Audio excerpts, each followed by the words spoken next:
What's up, ladies and gentlemen? How we feeling? It's Tuesday. That means we're going to open this up for the faithful today. I'm going to talk a little bit about some news that happened today, and then I'm going to bring the faithful on, and you guys get to talk about we had a win on Sunday. I'd love to hear what you guys say today. So let's drop an intro, and we'll get on with the show. I hope everybody's having a great day.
What's up, everybody? How's everybody doing? Make sure you hit that like button. I hope everybody's having a great Tuesday.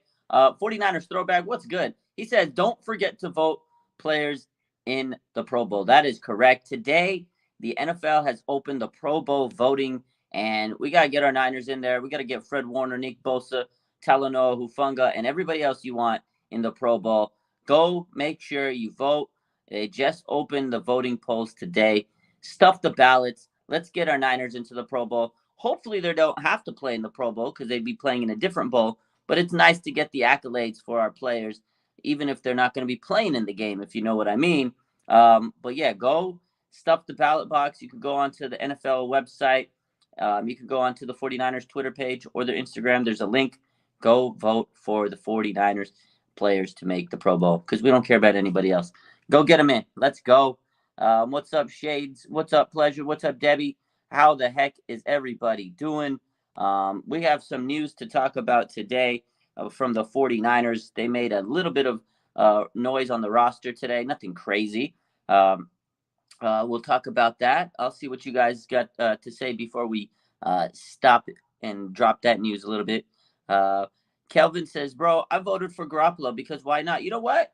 Garoppolo's not playing bad. And you know what? He's winning on and off the field. Last night at the Warriors game, all the ladies were digging on Jimmy, man. So why not? He's having probably his best season I've seen so far. I mean, it hasn't been perfect, but he's putting together some good games. He's got 11 touchdowns, 4 interceptions.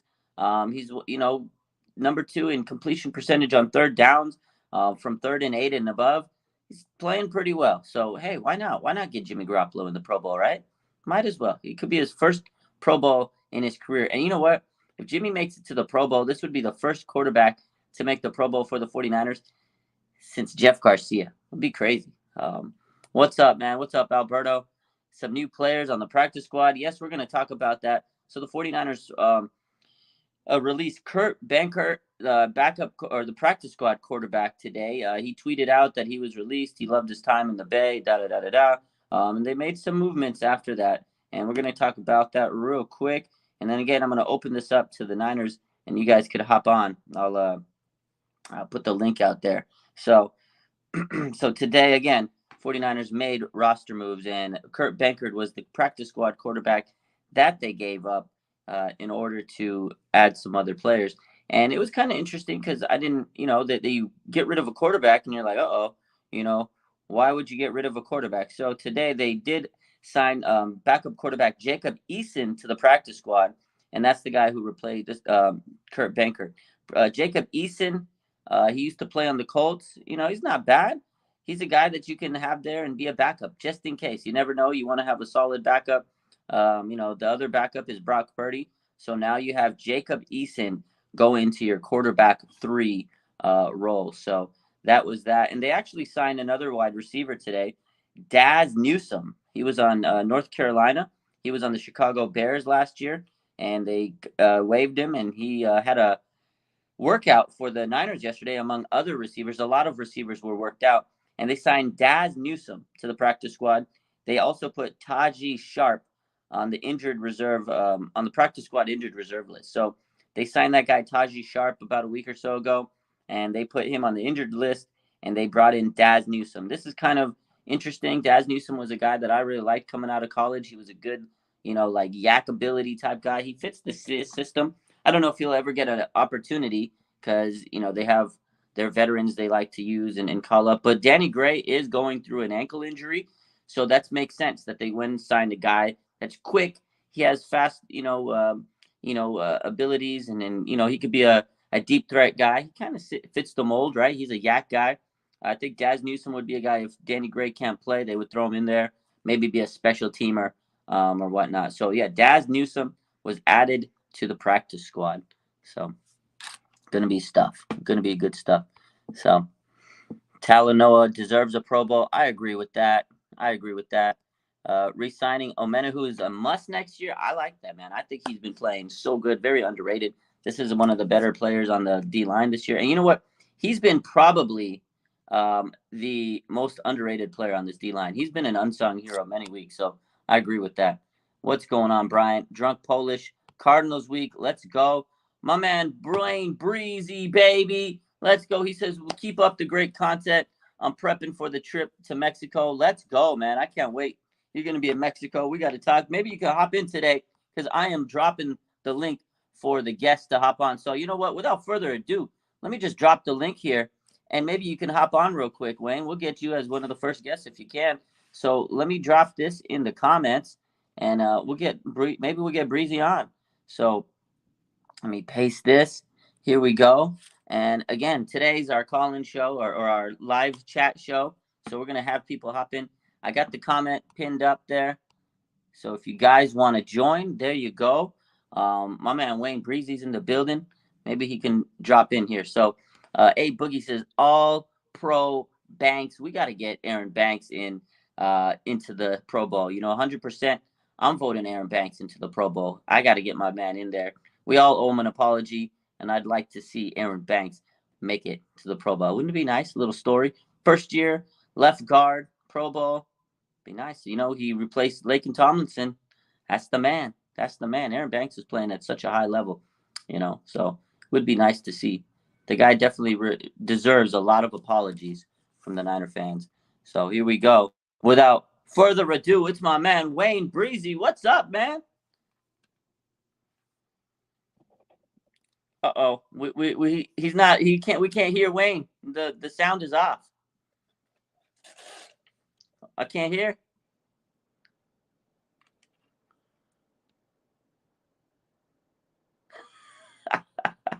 Wow, man, the audio. I can't hear you, Wayne. I can't hear you. We're having technical difficulties. This is a fail.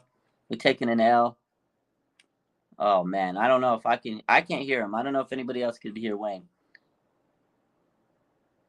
Let's see. Uh-oh. He's muted. I think you're muted. We'll have to let him come back. He's muted. I don't know what happened. That was a big L right there. Hopefully he can come back and join it. But we couldn't hear him. I think his audio was muted. I couldn't hear him either. So unfortunately, we took the first L of the week. I don't know what happened there. Let's hope he can hop back on and get him on. Let's see. Out and back in. Yeah, it's unfortunate. Let's try one more time. I'm sure he'll come back, and we'll try it again. Again, we'll see if anybody else wants to come in after Wayne. That was definitely an epic fail right there. Kind of like the fail that the Rams are having. The Rams are collapsing, unfortunately. A lot of injuries. The Cardinals are collapsing. The NFC West is ripe for the taking for the 49ers. You got the Seahawks and the 49ers, 1 and 2, up in top of the NFC West division. If the 49ers can beat the Cardinals on Monday night. It's Monday night. If the 49ers can beat the Cardinals on Monday Night Football, the 49ers will be in first place because they would have the tiebreaker in the NFC West. They'd be undefeated in the NFC West. So this is a monumental win This is a monumental game for the 49ers. They have to win this game. It's a must win no matter what, because you want to stay in contention with the Seahawks. This is a master game for them because they're playing an NFC West division opponent. So huge game. Prayers up to Cooper Kupp, says Nia Perez.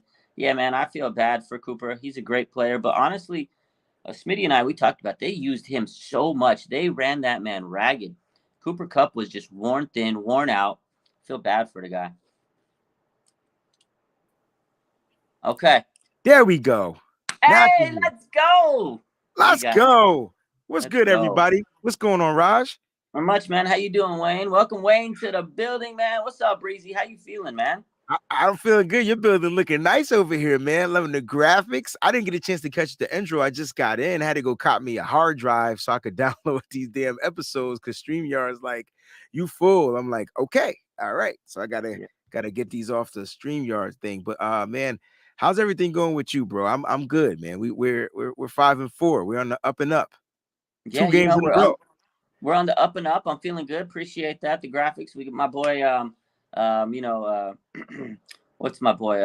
I can't even think of the names right now. I'm drawing a blank. It's been a long week. Roscoe, Mr. Roscoe. Yes, Mr. Roscoe. He kills it, man. He does the good stuff. So he helped me out. I you know what? I don't even have the right layout, but it still looks pretty good on there. He gave me kind of like. Is this the solo layout? And it's solo. This is nice. It's the solo, but it split it up, and it still looks pretty good. So that's kind of dope. But yeah, man, I'm doing good. We're 5-4. The Niners had a big win on Sunday Night Football. I was at the game. It was a vibe. Levi's was rocking. Yeah, you were there. Niner fans are crazy. And I know you're going to Mexico, bro. You're going to Mexico. I'm going to Mexico. It's gonna be nice, man. I can't wait to get out there. And rock with the faithful, man, because we're gonna be together. Faithful, we will stick together out there in Mexico City. I promise you that. It's gonna be me, John Chapman. We're doing the Rush podcast. I would say the tour. It's gonna be off the hook, man. And I can't wait to party with you guys. I can't wait to watch the game with you guys, and I can't wait to celebrate another victory with you guys. It's gonna be dope, man. Yeah, I think we can get this dub on Monday.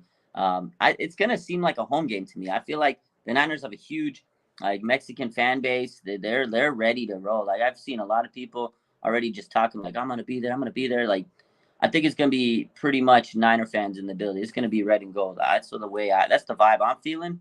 Feels like a home game. I think the Niners are gonna come out and they're gonna continue to get on this roll, and they're gonna make a second half kind of second half run. I feel it in my bones, man. I really think they are. Yeah, and Fred Warner said it. You know, he said it starts here. They beat LA, then they beat LA again. Back-to-back LA wins. So San Francisco right now owns California. That's how I look at it. They the loser, right? And so they're gonna play Arizona. Not sure who's gonna be available for Arizona right now. I'm gonna pencil Kyler Murray and I'm gonna pencil. I think Budda Baker is cleared to play. I'm not sure how it's gonna pan out. They did lose Zach Ertz for the remainder of the season, so that was their tight end that they're gonna be without. Listen, it's gonna be a crazy game. It's not gonna be a blowout. Right? It's not going to be crazy. It's going to be a divisional game. It's going to come down to the wire 9 times out of 10. I would like the 49ers to win comfortably like 10 or 13, like by 10 or 13. I feel like that's kind of like the way it's going to go. But I wouldn't be surprised if Kyle Shanahan comes out there and Donkey Kong slams Kingsbury. I just feel like Kyle Shanahan likes to beat up on certain people, bro.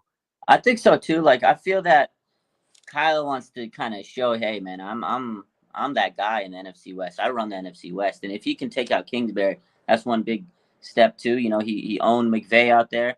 He's got to go and conquer Kingsbury, and then he's got Pete Carroll to deal with. So I feel that too, and I think it will be closer for the most part because the Cardinals. This is going to be backs against the wall for them. This is a game where they need a win. It's a must-win for them, and not only that, they do play us well. You know, historically they've played us good. It's an NFC West battle. You can't take those games lightly. No matter the record, it's always a tough opponent. I see maybe a 10-point win. As the game gets closer and we see more of the injuries and stuff, I'll probably have a better idea of what my score is going to be. But right now, I could see a 10-point win. I think Niners are 7-point favorites. If they get on a roll, if they get momentum, the defense played like they did in the second half last week. Oh, man. Yeah, D'Amico Ryans, man. Second week, he made the adjustments, and they shut out a team for the second week in a row. No points allowed in the second half.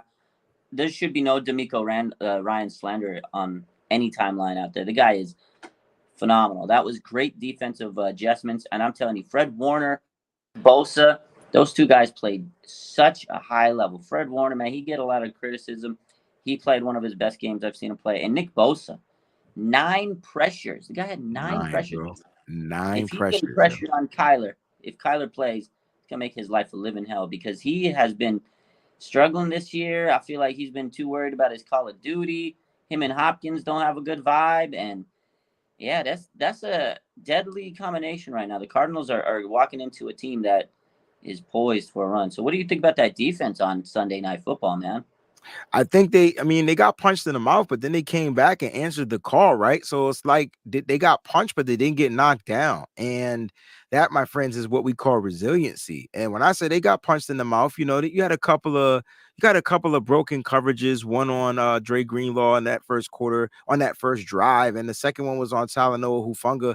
Like Greenlaw, and when I'm sitting there looking at it on film, it's just like he just went the wrong way. Like he's just like, oh, I'm gonna double cover this guy with you and just leave the running back Eckler so he can go wide open. And then when he realized it, he was trying to get back, and it was just a big gain.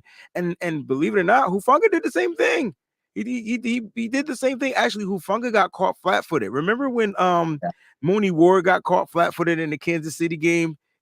It happened to Hufanga. It was like the same thing. And then when he realized that he just didn't have the speed to catch up, and that was that touchdown. So look, like I said, they got punched in the mouth, but they came back and responded. They held the Los Angeles Chargers got the ball to the 1-yard line, bro, and got 3 points out of it. You can't tell me this defense ain't the real deal. Yeah, that's it, man. The defense was, and I know a lot of people are going to say, oh, well, they didn't have Mike Williams and Keenan Allen and all. And I get it. They were banged up, but they were on the 1-yard line, and they did shut them down. And they still have Justin Herbert, who many consider top 5 quarterback, and Austin Eckler, top 5 running back. They still had great players on that team. And the Niners, for the most part, just shut them up. You're right. That first touchdown, I expect the Niners to kind of come out sometimes and let up a touchdown. I've kind of come used to that. It's a long game usually, and the Niners got to make those adjustments. I see it happen. You're right. The player gets flat-footed, and we've seen it happen multiple times. And Hufanga made the adjustments as the game went on. That was tough, but he made the biggest crucial play at the end of the game. So he knows he stayed with it. And I like that mentality. He's like, all right, I got beat once. I'm not going to let it get me down. He stayed tough through the game, and he made the big play when it mattered most. So that's why I like Hufanga. He's going to learn from those mistakes, just like any good player in the league. They make mistakes like a quarterback, right? They make a pick, they want to bounce back from it and go lead your team. And that's Hufanga. He has that mentality. I'm going to make a mistake, but I'm going to come back and I'm going to get the last laugh. And that's exactly what happened, man. And you're absolutely right. I don't care who was out for the Chargers. They still got professional football players on there. Niners have been banged up themselves. They don't make excuses when they lose. So it was definitely nice when they're on the red zone, on the 1-yard, knocking on the door, and you hold them to 3. That's crucial. But now flip it over to the offensive side of the ball. I know a lot of people are talking about that they left a lot of points on the board because on the same thing, the Niners were in the red zone several times. They probably should have had 21 points. They got to the red zone 5 times. Yeah, they had 5 red zone scores. That's 35 points. That's a lot of points. They probably left about 21 points on the board that they didn't get.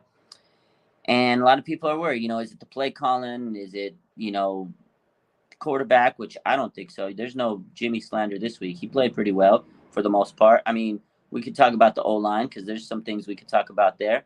But overall, I mean, what do they got to do? Were they rusty? There was a comment earlier, bye-week rust, try to shake it off. They did look a little rusty coming out. Second half, they made the adjustments. They pushed the ball down the field. But what's your take on the offense? Why did they sputter a little bit in the red zone specifically? Yeah, they've been struggling all season in the red zone. So it's like I don't know if it's because Kyle just never has the right pieces in practice at the same time, and then you get your pieces back for the game, and then you can't run those plays. And I don't know. I don't know what the issue with the red zone is. It could be a few things. It definitely comes down to execution. Mhm. Like you said, you can't blame Jimmy this week in the red zone when Brandon Ayuk drops a wide open touchdown pass. You can't blame Jimmy Garoppolo this week in the red zone when Elijah Mitchell has to readjust because Mike McGlinchey lets a guy come right in and Mitchell tries to plant his foot and cut and he slips and falls. So like you can't blame Jimmy for that. Which you now in the Chiefs game, you blame Jimmy for throwing an interception. Mhm. This week, you can actually say he's grown in the red zone. But Kyle was trying to get it in, and we just missed opportunities, man. That's what we've been doing all season. We like the missed opportunist team in the league, yo. We get these opportunities, and we just don't know how to capitalize on them. And so it's almost better to not get in the red zone and just try to get a big play and see if a guy could get in the end zone. Because once we get down there, it's not always a positive, a +7. Sometimes it ends up being a 3. And I don't know. I don't think that the offense started slow because it was just 3 straight Christian McCaffrey runs like up the middle, like bam, bam, bam, and they were for yards, right? Yeah. And then he tried it the 4th time, and then they kind of stopped him because the Yeah. team adjusted. So I don't know. I don't think the offense started slow or like the defense did. I don't think there was any rust on the offense. I thought it was more rust on the defense because they got more pieces back. So Dre Greenlaw, Alshire was coming back there. Guys, we're still working. I think Jimmy Ward is a work in progress in the slot Yeah. on the D. Yeah.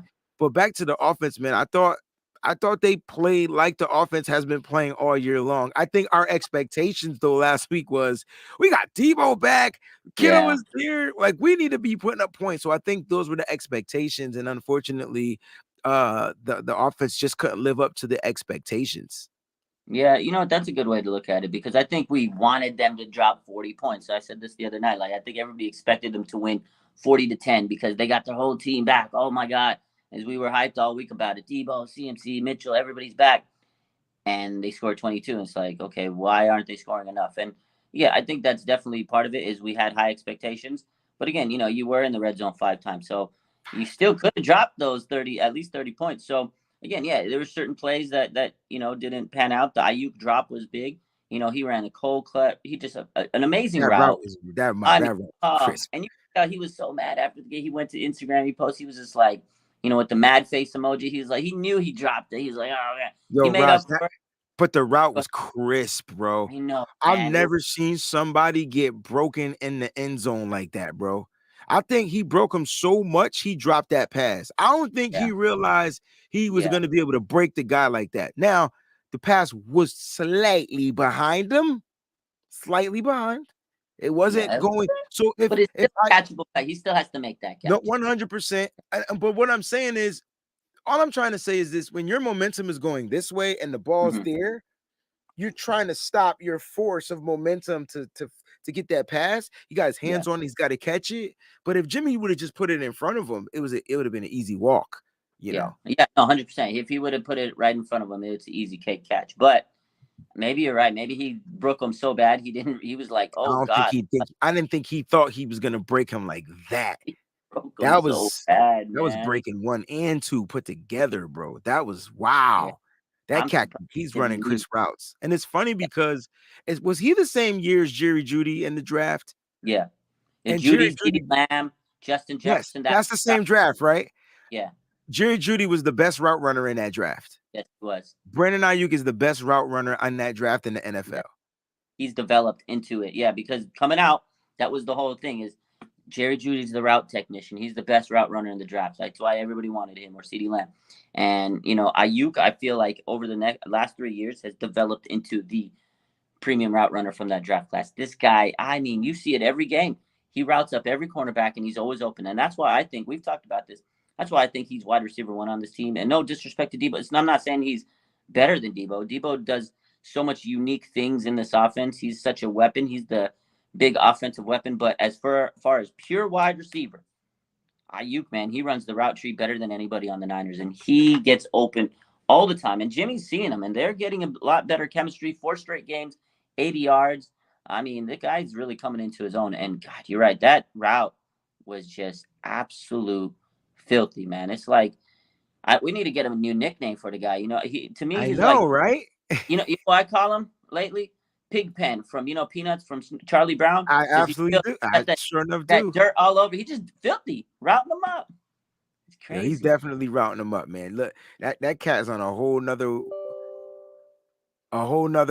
playing field. My bad. He's on a whole nother plane, like when it comes to route running. Now I saw my man put Justin Jefferson in here, Shades, Yeah, and yeah. Justin Jefferson might be he's the best wide receiver in the league. He's the But best receiver in the league. Yeah, especially from that class. like I think he's just the best in the league right now. But I think Ayuk's routes are a little bit more crisp than Justin Jefferson's routes. Now, Justin Jefferson's still the best wide receiver in the league, but I got to watch Ayuk not be able to run routes to run routes. Like he's breaking down guys. Justin Jefferson, though, is the best wide receiver in the NFL. Then maybe Tyreek Hill after him, but Jefferson is the man. Jamar Chase didn't play much this year. Hasn't played. He's been hurt, so you That, can't really that the put hit. him in there. Yeah, he's limited, but he's cold one too. But yeah, Jay He's Jettis, man. cold. He's cold. Justin Jefferson's oh my God, we could have had him. Can you imagine? We could have had him. No, I'm not going to have this conversation, dog. God Yeah, damn, he was making. let's stay away from that. Let's stay positive because that's a slippery slope combo. But yeah, overall offense definitely they can get better. They might have been a little rusty and execution. I think the word that you said, that's the best word to explain it of why they didn't score. They need to execute in the red zone 100% because they're getting there. They're pushing the ball down the field. Yeah. Again, they've been Which, throwing it deep which, when they need to. The pass to Ray mhm, was amazing. mhm. That was an Juwan, ad lib play too. That yeah, that right there said that Jimmy is gonna win a Super Bowl. Like yeah, that play lets me know that Jimmy is trying to win the Super Bowl. Like yeah. that play, that was an Mhm. ad lib play. He dropped back in the pocket. The pocket started collapsing on him. He stepped to the outside. He ad libbed. He saw his. It was it turned. It went from a check down to a wheel route, and he Mhm. threw the ball in front of him. He's Finally, so beautiful positioning on that pass. I was like, wow, what are you doing, Jimmy? That was nice. And I'd love to see it because he's made big strides this year in his passing abilities. And I think Greasy, the quarterback coach, has been the guy that's really helped him. I know a lot of people aren't talking about this enough, but we've seen it. I really want to say that Greasy's made a big impact on him. I think he's a lot better than huge. Scangelello or whatever that guy's name, Scangelero. Greasy's made a difference. Gangarello. That's Yeah. Huge difference. Huge difference. And it's unfortunate we didn't get a chance to see it much with Trey Lance, but it was building. You could tell it was building. It was progressing to that. But like you can see it happening with Jimmy Garoppolo. And the main thing Jimmy's doing right now is he's just a confident mother sucker. I can't imagine if he continues to get more and more confident. Like what are we gonna get from Jimmy Garoppolo? Now, will we get an interception here or there? Absolutely. Of Like that's course. part of football. Quarterbacks take gambles, Yeah. but I'm hoping the interception comes off of a gamble and not just a misread or a missed throw. Like if he's throwing down the field and blah blah blah, something happens, that's cool. But like he just has to continue to play like sound football, and he can be this catalyst. He can be the catalyst to help get this team where they need to get to. Man, Jimmy I agree. Garoppolo's playing good. I think he's playing well. He's playing a lot better. He's making those strides. Again, Greasy's helped him. And I think you're right. If he can continue to play this way and limit his mistakes, then this team's going to be fine. Because just like Alberto says in the comment, he says he's using his weapons right. And that's true. He has a lot. This is probably the most firepower he's ever had as the quarterback of the 49ers. And he's really distributing the ball well. And players are making the plays once they get the ball, and that's what this offense is about. Get the ball out, let them distribute it to people, and let them make their plays. The Yak brothers, right? And that's what Jimmy always says. He goes, my job is to facilitate the ball to these guys and let them be the great players they are. You have Kittle, great after the catch. Debo, great after the catch. CMC, great after the catch. Mhm. Route technician, good after the catch. And then Jawan Jennings, the junkyard dog. Jawan Jennings, the third down king. This guy's out there being an unsung hero. Physical. He's a great gritty, glue guy. He's like the Draymond Green of this team. He's that just unsung hero of the offense. You got players like that are stepping up. Jimmy knows, and he's getting the ball to him. And you're right, confidence is oozing. And definitely, I think Christian McCaffrey, we talked about this before, the addition of him has really helped him become more confident. And that's why it was important to bring him in. So, he trusts these guys. He knows they're going to make these plays, So, and then again, even though Ayuk had that drop, Jimmy went right back to him Yep. later in the and he makes a phenomenal catch and run. And, he wanted that touchdown so bad. He jumped over the defender, almost was there on the 1 yard line, but he sets up the touchdown run to CMC, so they're clicking, man. And, and this is all despite, like you said earlier, Mike McGlinchey kind of being a liability out there. I feel like he's an issue out there. So I don't know. What are we gonna do at right tackle? Do we keep McGlinchey? Do we roll with them, or what's the deal on that? It's so tough, right? Because like what right tackle are you gonna get that's gonna replace McGlinchey? You know what I mean? And so, like, especially right now. So, like, that's the question. Like, what right tackle are we gonna get to replace him right now? And I don't think you have a replacement for him. You have people on this squad that can possibly supplement him. I would like to see Colton McKivitz go play, get some burn. If here's the thing, like, if his play if he continues to be the weakest link. Like, and I don't mean physically weak. I just mean like the weakest link out there. If he continues to be the weakest link, at what point do you start rotating him in and out? Because I would like to see, like, I'd rather see McKivitz struggle and get better, because I think McGlinchey hit his ceiling, bro. Yeah. And I don't think he's even mentally like there. Like, a lot of people on my earlier this morning show, they said he checked out. Yeah. I don't even think he's there, bro. His body's there, but I don't know if his mind and his heart is there. I And this agree. might be it for Mike McGlinchey, and it sucks because I really want. I'm really pushing that he can be better, because the 49, if Mike McGlinchey could figure out how to anchor, how to use his height to his ability, opposed to like them abusing him with it, man, I think he can at least provide something for the 49ers, but I think he doesn't fit anymore. And I don't know if he knows that, but Mike McGlinchey is the weakest link. I know Jake Brendel is struggling, but we knew Jake Brendel was going to struggle. Like that we knew. Yeah. Brendel was never a starting center. This is 7 years in the league, in his first year as a starter. But he's shown strides, at least. Like, there's been times where he makes nice blocks, right? There's been strides in his game. Yeah, he makes bad penalties, but that's what happens when you're inexperienced. That's like rookie mistakes, basically. To me, Brendel's more like a rookie out there because he's never had that position. Just like Burford, sometimes he makes some errant penalties, but he's been getting every week. He's getting better, right? And then, and he's been learning from Trent. He's getting them pancakes down. Man, he's getting pancakes. He's taking souls out, and you have this guy Aaron Banks, who's second year in the league. He looks like a Pro Bowler right now. Correct. There's no excuse for Mike McGlinchey, who's a first round talent. He was a top 10 pick, right? And I hate to be that guy that like is slinging crap on him, because I do like the guy. I think he's had his moments. He's a great run blocker. I get all that stuff, but I think you're right. It's mentally, it's tough, man. When you see all the criticism, when he logs into social media, he sees it, and that's tough mentally. And I know you can be the strongest guy in the world.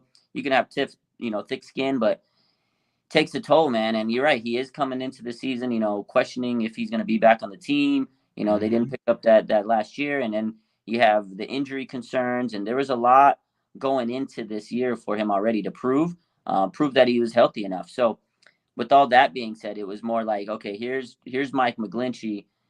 What do we do with him? And if you're not going to stay committed to him and you're going to get rid of him next year, maybe you do start rotating some of these guys and find the guy that's going to be the replacement, or at least a guy that can, give you some production while you develop someone or something if you're going to draft them. But, their options are limited. So it is like McGlinchey might be the best option.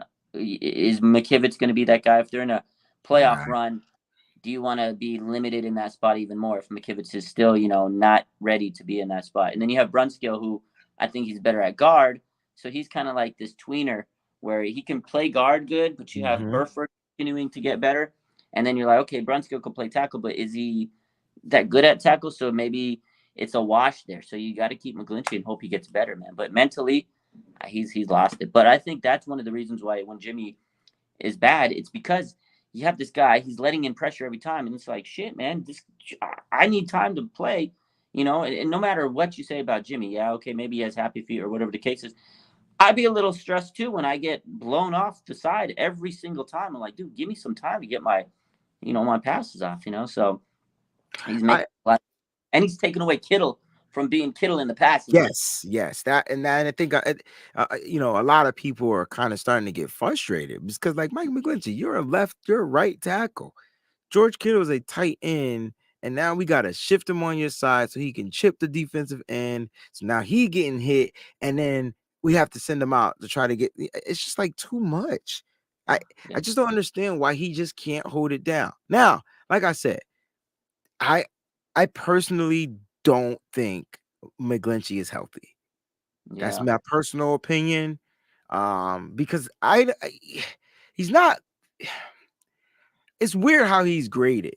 He's still graded well, but when you watch him, like, how do you not give this an F? That clearly, I'm looking at my TV like I'm watching it. He clearly missed the guy, like missed him. Yeah, it's like, bad. It's so I don't know, man. When it comes to Mike McGlinchey, I just want him to finish out his season here strong. And if they move on from him, or if he chooses to move on, because he's gonna be a free agent, like that would be dope. Like whatever date he chooses is dope. But at the end of the day, we need Mike. We need him. Yeah, we need him to be on point. We need him to be on point. And maybe Kyle's like, you know what? We're winning games with Mike McGlinchey not at his full strength and making mistakes. So if we could just limit our mistakes just to Mike McGlinchey, we'll be all right. Yeah, I agree. And I think maybe, and I said this too coming into the season, I don't know how effective McGlinchey is going to be because he had a big injury. That quad tear was like, that was a huge injury. That's a big injury, right? So how much percentage is he playing on? Maybe he's playing on an 80% leg. You don't know. We don't know how much he's played. We don't know what goes on in the locker room and after he's home, and we don't know how he's struggling. But he's doing what he got to do. But you're right, man. He's just not holding his blocks right, and whatever happens to him at the end of the season, that's what's going to happen. Respect to whatever happens to him. But right now, they are winning despite his mistakes. I mean, it's going to get tough if he continues it, but maybe Kyle is holding out hope and saying, you know what, he's going to get stronger, he's going to get healthier, and he is going to get better. So, you're right. If you're winning games and he's there and he's your weak link, it is what it is because every team's going to have some weak links. And unfortunately for us, that's the guy right now. And there may not be a better option on the team at this point. But we'll see. Hopefully he gets better through the season because, man, when it's a bad play, people do not hesitate to point it out. It's as soon as it happens. I mean, it's boom. Twitter goes, the Twitter police, yo, Mike McGlinchey holding on. Oh, look at that. I mean, I think your boy John Chapman tweeted out that video of him missing the assignment. That video went like 3K likes in an hour, bro. Like that thing went viral. People were like, yo, this guy needs to be held accountable. So, yeah. I saw a comment here from JR. I want to go back to this. We talked about Jauan Jennings, the dog. He says Jennings closed the door on the OBJ rumors. Do you think so? You think OBJ's not coming because of how strong of a game Jennings had, or hell no? They're gonna fix. If they could get OBJ in here, he will be here, and Jennings will still be utilized on 3rd and longs. Like that's what he's utilized for, because you can lie. Like I don't think people realize. All right, so he gets and I love Jauan Jennings. Don't get it twisted. He was like when we drafted him. I always I love the underdogs. When he was that 7th round pick and they gave him a shot. And then I was like, oh, they're gonna do him dirty. And he had the COVID injury, and then he was on IR. I was like, man, they're gonna do him dirty because I thought they really wanted to see what they had in Hurd, and then Hurd couldn't get healthy. I'm like, yo, if Jennings get out there, he can show you that he's a dog. He's a dog, man. Yeah. And sometimes you just need dogs. Look, I put it like this. If you watch basketball, right? Because this is the easiest way to do it because it's not that many players, right? You got your starting 5, and then you got your bench of maybe 11. I think you can have 17 people on a basketball team or something like that. Anyway, my whole point of this is you can't have like all like superstars, right? You need scrappy players. You need like you need those type of players, right? Because you need players that are gonna go down there and do the dirty work. And Jauan Jennings, it sucks because he won't ever get his chance to be a number 1 guy, but he knows that because he's not a number 1. He doesn't have number 1 speed. He doesn't have he knows that, right? Yeah. But he also knows who he is, and you just got to throw him the damn ball because he 9 times out of 10 will catch the pass and get you yardage. And Jauan Jennings on that first catch, said, I'm going to get this first down. And that right there is all you need to see from Jauan Jennings. It's always on a 3rd and long. How many times has he bailed this team out? And Jimmy Garoppolo on a 3rd and long. How many times does he have to do it? And so my level of respect for him is he has a place on this team. So even if you got Odell Beckham Jr., Jauan Jennings ain't going nowhere because you need scrappy players. Yeah.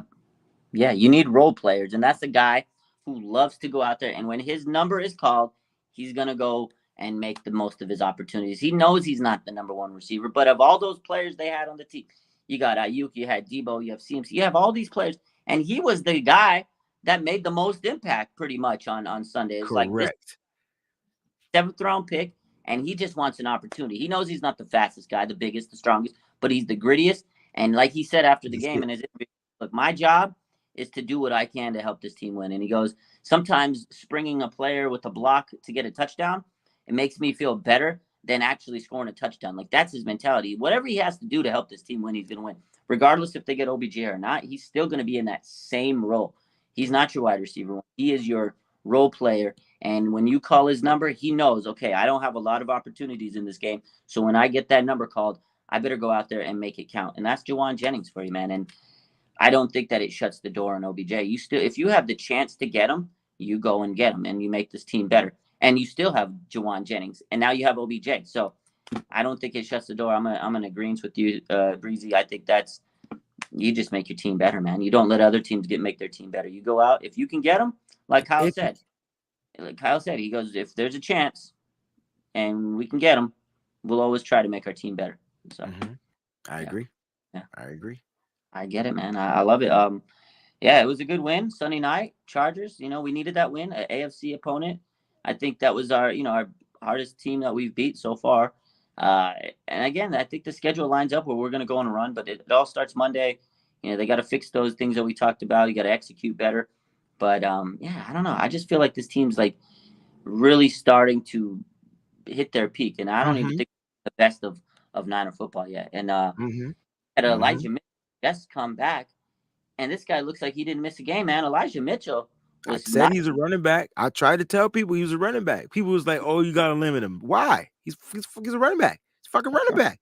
You don't limit running backs. He is a running back. This is the same kid that probably was beating out Raheem Mostert in practice the year he came. He was drafted, and who ended up starting that running back when Raheem went down?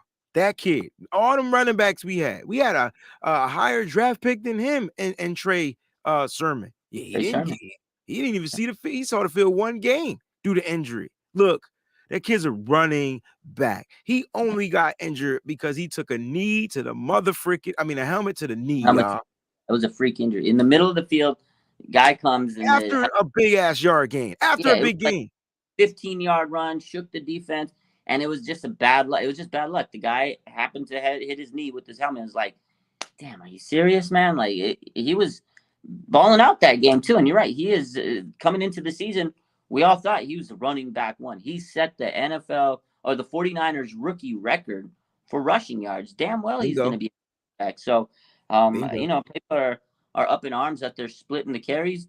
I don't see why it's a bad thing. It's going to help CMC stay fresh, and it's going to help Elijah Mitchell stay fresh. Their whole career, man. So, and the thing that I like what Kyle was doing was he was giving them series. I don't know if you paid attention to it, but it was all CMC that first series, and then in the next series it was Elijah Mitchell, and so then he started mixing them in and out. Kyle was in his bag, with the run game. He was in his bag with the run game, bro. Listen, I got to jump off here, but I want to leave you with this, bro. Yeah. First of all, I wanted to tell you that I love you and that I appreciate all the stuff that you do for the 49ers community out here. Keep up the great work. Keep up the great content. And things are definitely going to end up manifesting your way. I could feel it. I'm speaking it right now into existence. That's number one. Number two, I got to leave you with this, bro, because we talked about how bad this rush defense is, and they held a top 5 running back. Do I need to say it, or I could just leave? Can I drop the mic? Yeah, drop the mic on it. All right. Drop. This was no Armstead. This was no Kinlaw, and they had a top 5 running back in the league in Austin Eckler to under like 50 yards, bro. Not even 50. Let me pull this junk up, man. Because I'm sitting here saying to myself, y'all talked about, oh, we couldn't stop the run. We can't do this. We can't do that. And I'm like, yo, we just gotta just let the team figure themselves out. Right now, don't get it twisted. I want Armstead back. Yeah. Because now your depth is relieved. And then when they gotta come in and spell a play or two, they fresh to death. So you want, but when your depth is starting, then your other depth is a little bit more weak. But bro, when I'm sitting here looking at this, I'm looking at this box score. This dude had 24 yards. That's crazy. That's crazy. 24 yards, and he's supposed to be top 5 running back. No, top 1. Austin Eckler is a problem. Wait a minute, Ryan. I see you. I can't pull your comment up, but I can read it. Eckler top 3. Yo, this dude is a problem. They neutralized them 100%. And you know what? Shout out to Jordan Willis. His return was big time. Like, it couldn't have come at a better time. Like, Matt, this D-line was beasting. And Fred Warner and Azeez Al-Shaair, get out of here. And Dre Greenlaw, he was tearing it up until he got thrown out. Unfortunately, oh my gosh. I was watching. Let me see where my notes at. I got notes and I wrote Greenlaw name down. Look, it's a whole bunch of Greenlaws on this piece of paper, bro. Like, this cat was.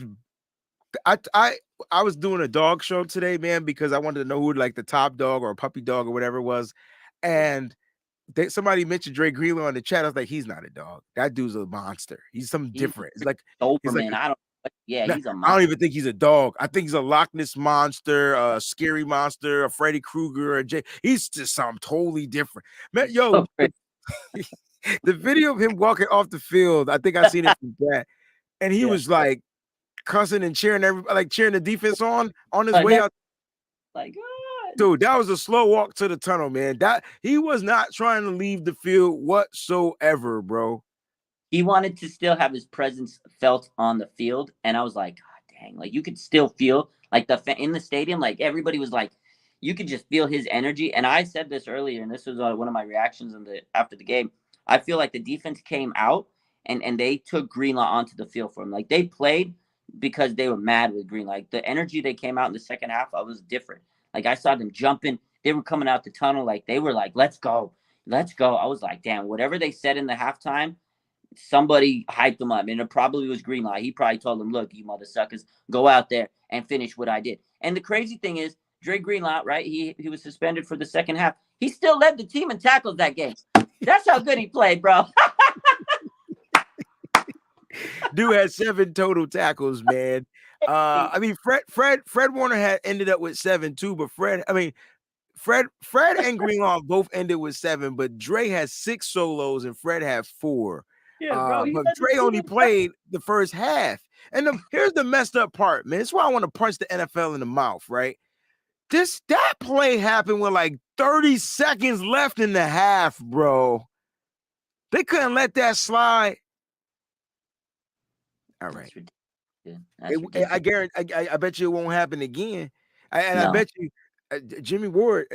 Jimmy Ward said, "You go ahead and run if you want to, Kyler Murray." Yeah. I want all the smoke, bro.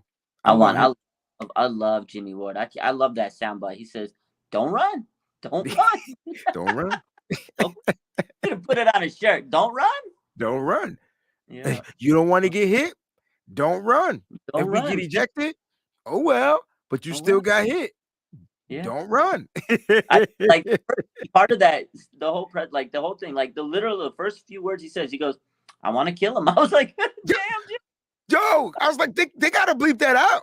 It's like, I can't put this on YouTube. Like, he said, "What do you think about the quarterbacks and running on the field?" I want to kill him. I was like, okay, Jimmy, this is gonna be a little spicy interview, isn't it? Oh my God. And here's the funniest part, Raj. This was after a victory. Like, they had just won a game. He was talking like he lost and he couldn't wait to get back on the football field. I'm like, damn, Jimmy is out for blood. Out for blood. He's a killer. He's a killer. He is. I love him, man. It's my boy. But you're right. They need to figure out the nickel situation because Yeah, it's with an injured hand and throwing him in the nickel spot. He's doing as best as he could, but free Jimmy Ward, put him back in free safety. you gotta get him back there. I know Tashawn Gibson won't have a place, but and I want to see Gibbs get play, but I need Jimmy Ward back where he belongs, because it's not fair that we're evaluating him as a slot. And yeah, he 16 for 16. I got you. He's giving up 100% catch rate. I get it, but they ain't scoring. They not getting touchdowns off of it, and he making tackles. So why are we complaining? Let them nickel slot receivers catch the ball and get cracked if they. That's what Jimmy talking about. That's what he's saying. They're getting like 5, 8 yards, a couple yards. He's gonna hit him in the mouth. Okay, you keep coming. Right. Right. And I don't think he can get better at the slot. I think that's how he plays it. So if y'all don't like it, then they need to remove him and put somebody else there. I would love it to be Samuel Womack, but right now it's Jimmy. So he needs to go back to free safety. I'm with you. Raj, I appreciate the invite, man. I'm gonna jump off. I heard my son crying. I gotta figure out how his day went. You know what I'm saying? But thank you, man. Appreciate you hopping on. You know, you're always welcome on here. Thanks for the kind words. And I know everything's gonna work out for you. We gotta hit me up later. We'll talk, man. I appreciate you for hopping on the show. You're the realest, Wayne. We love you, man. Appreciate all you too, bro. All right, man. Peace. Yeah. Big Wayne Breezy. Shout out to the man Wayne Breezy. Always a special guest coming in. You know, I didn't plan on that. We open it up, and when me and Wayne come on, we can go talk for days. So I'll still open it up. I think I got Ryan coming in. He's been waiting patiently, so I'll let my boy in. What's up, Ryan? How you doing? What's up? Good. What's up, man? How you doing? I'm good. I'm good. How you? I just got a new jersey. What'd you get? Just got me a new Fred Warner jersey today. Let's go. We got the Fred Warner jersey. Look at that, baby. Nice. That Sunday. Are you wearing that Monday? Yeah, absolutely. Yeah. Nice. Like to hear it. How you feeling after the dub, man? How we feeling after the dub? Happy because it was against my uncle's team. So. Oh, you beat your uncle's team. He's probably wasn't too happy about it. That's good, man. What do you think? Sunday he loves Herbo. Oh, does he? Yeah. What do you think about Monday Night Football? What do you got, man? You think the Niners are going to come out and get the dub? Yeah. I'd rather play like what you say, Kyler Murray instead of Colt McCoy. Yeah? You scared of Colt McCoy? He Believe it or not. Yeah, Colt McCoy went off against us last year. He did, didn't he? He did, didn't he? Oh, man. Yeah. I don't know. I just want to win. I don't care who they play. I say no. I want to dominate Kyler, man. I want to go out there and crack Kyler and make him just look silly. He signed that big contract, and I want him to come out and just look silly. You know what I mean? So that's what I want. Yeah, he needs to go play some more Call of Duty before he plays us. I'm telling you. What do you think about OBJ, man? The rumors are still going strong. What do you think? They should sign him, I think. You think so? Go sign him. Just so the Rams or Cowboys can't get him. Just so the Rams and Cowboys can't get him. Okay. I like it. Just so they can't get better. I feel it. Okay. Yeah, exactly.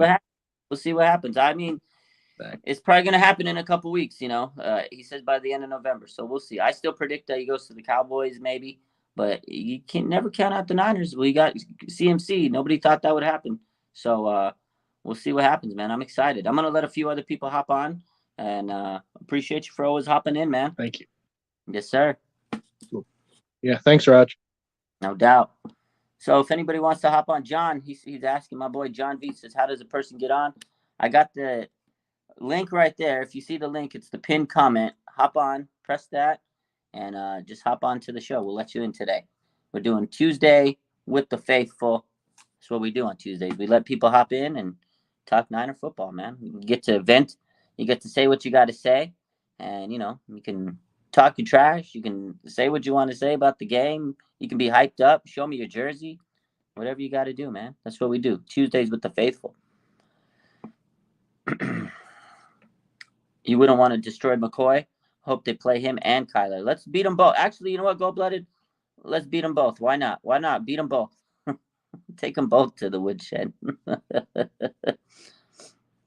You want to see them fighting in the sideline. I want to see Hopkins and Kyler crying and mad like they were last week. Yo, Cliff Kingsbury's falling apart. That team's falling apart.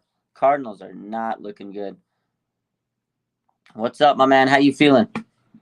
How's it going, Raj? What's going on? Victory Tuesday.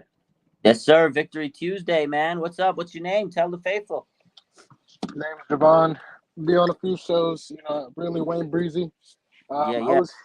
I was here probably 3 weeks ago, after we beat on the Rams. Nice. How's it going, man? I'm good, man. I'm happy. We're 5-4. It was a big win. Sunday Night Football after the bye.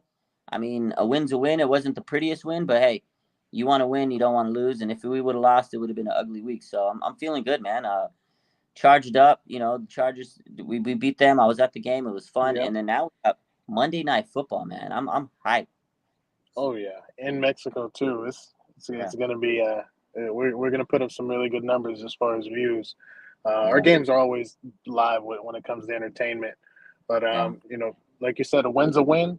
We win the game and then we review and we learn from that. So I guess the main takeaway I got is getting into the end zone.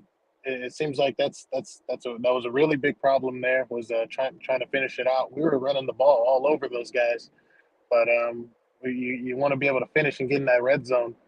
Now, do you think we should keep up that same formula of once we get into the red zone of running the ball, or do you think maybe we should just let Jimmy pass it? He's been playing pretty good, so why not just let him pass it and try to get some more passing touchdowns? You see, he hit Ayuk. He just didn't catch it, but he don't drop too many of those. So I think maybe we should just try to, once we get in that red zone, we're always going to be able to run down the field. But I think once we get in that red zone, let's start passing it, and we're definitely going to put some points up if we make that change. Yeah, I agree 100%. And you're right. Ayuk, he's not going to drop that every time. 9 times out of 10, he catches that. The guy, like we talked about earlier in the show, he's such a good route runner. He's going to get that. If he gets that opportunity again next time, he's not dropping that pass. He's going to learn from that. But you're right. Their whole offense, someone in the comments says, you think we run 40 times again this week? Should we run at least 30? He goes, if not, you think we run at least 30? Yes, I think we run at least 30 times. That's the key to the Niners. And that's what we talked about all week, is the Niners have to run the ball 30 times. Please run the ball. But once they get to the red zone, change it up a little. At least throw one throwing play. And if it doesn't work, go back to the run, because we know it works. But maybe stretch it out outside runs, because I feel like the runs they were doing weren't the most effective. Up the middle, you have Elijah Mitchell. Elijah Mitchell's not that goal line type back. He's not going to go and get you. He's never been goal line. He's not that guy. Like Jimmy Garoppolo is better. If you're on the 1 yard line, I'd rather have Jimmy sneak. The guy's like elite quarterback. Like, dude, Jimmy can sneak like nobody's business. He's a ninja, man. So if I'm on the 1, I'm going to call a quarterback sneak with Jimmy before I give it to Elijah Mitchell. No disrespect to Mitchell, was great, but he's not a goal line back. So I agree with you. Even Juszczyk, we used him on a few sneaks before. Yeah, so exactly. That shouldn't be a problem at all. But once we get in that red zone, I think last year Elijah Mitchell, he had only 5 touchdowns. Yeah. With around nearly 1,000 yards. So that's you don't see that too often, where someone got 900 to 1,000 yards. You see them with around 10, 12 touchdowns, At least 10. And that's what it tells you is hey, he's the guy for that job, which is why it did suck to lose Wilson, because Jeff Wilson was that guy that would punch it in the red zone. Right. But then it goes back to what we were talking about earlier. You got Juwan Jennings, who's a great, third down red zone type guy. He's that possession receiver. Yeah. You got George Kittle, who can go out in the sky and get a pass. You got CMC. You got Debo. Like, you have the weapons. I'd like to see him at least take one shot in the end zone. Maybe you still run it, but at least one shot, because you've ran all the way down. Teams are going to play for the run. So maybe throw him off guard, throw at least one pass. But again, I do think that maybe not having the right running back in the goal line situation. But again, you have CMC. Yeah. You traded up and a lot. CMC's all about touchdowns. So he's all about touchdowns. Once we get in there, take Mitchell out. Once we get in the red zone, he he can do all that dirty work once we start our drive up. We're gonna run down the field regardless. It's gonna happen. 100%. He got you So all the way. let's change those field goals into some touchdowns. Yeah, I agree, because if you start playing some of these teams that can score high points, you want touchdowns instead of field goals, because eventually that's going to come back and bite us, man. You don't want to go against, like, the Chiefs again and have to settle for field goals. You want to put touchdowns on the board. So, yeah, 100%. I agree with that question, and your comment is, should they throw more in the red zone? 100%, man, because they left a lot of points. Yeah, no, I agree.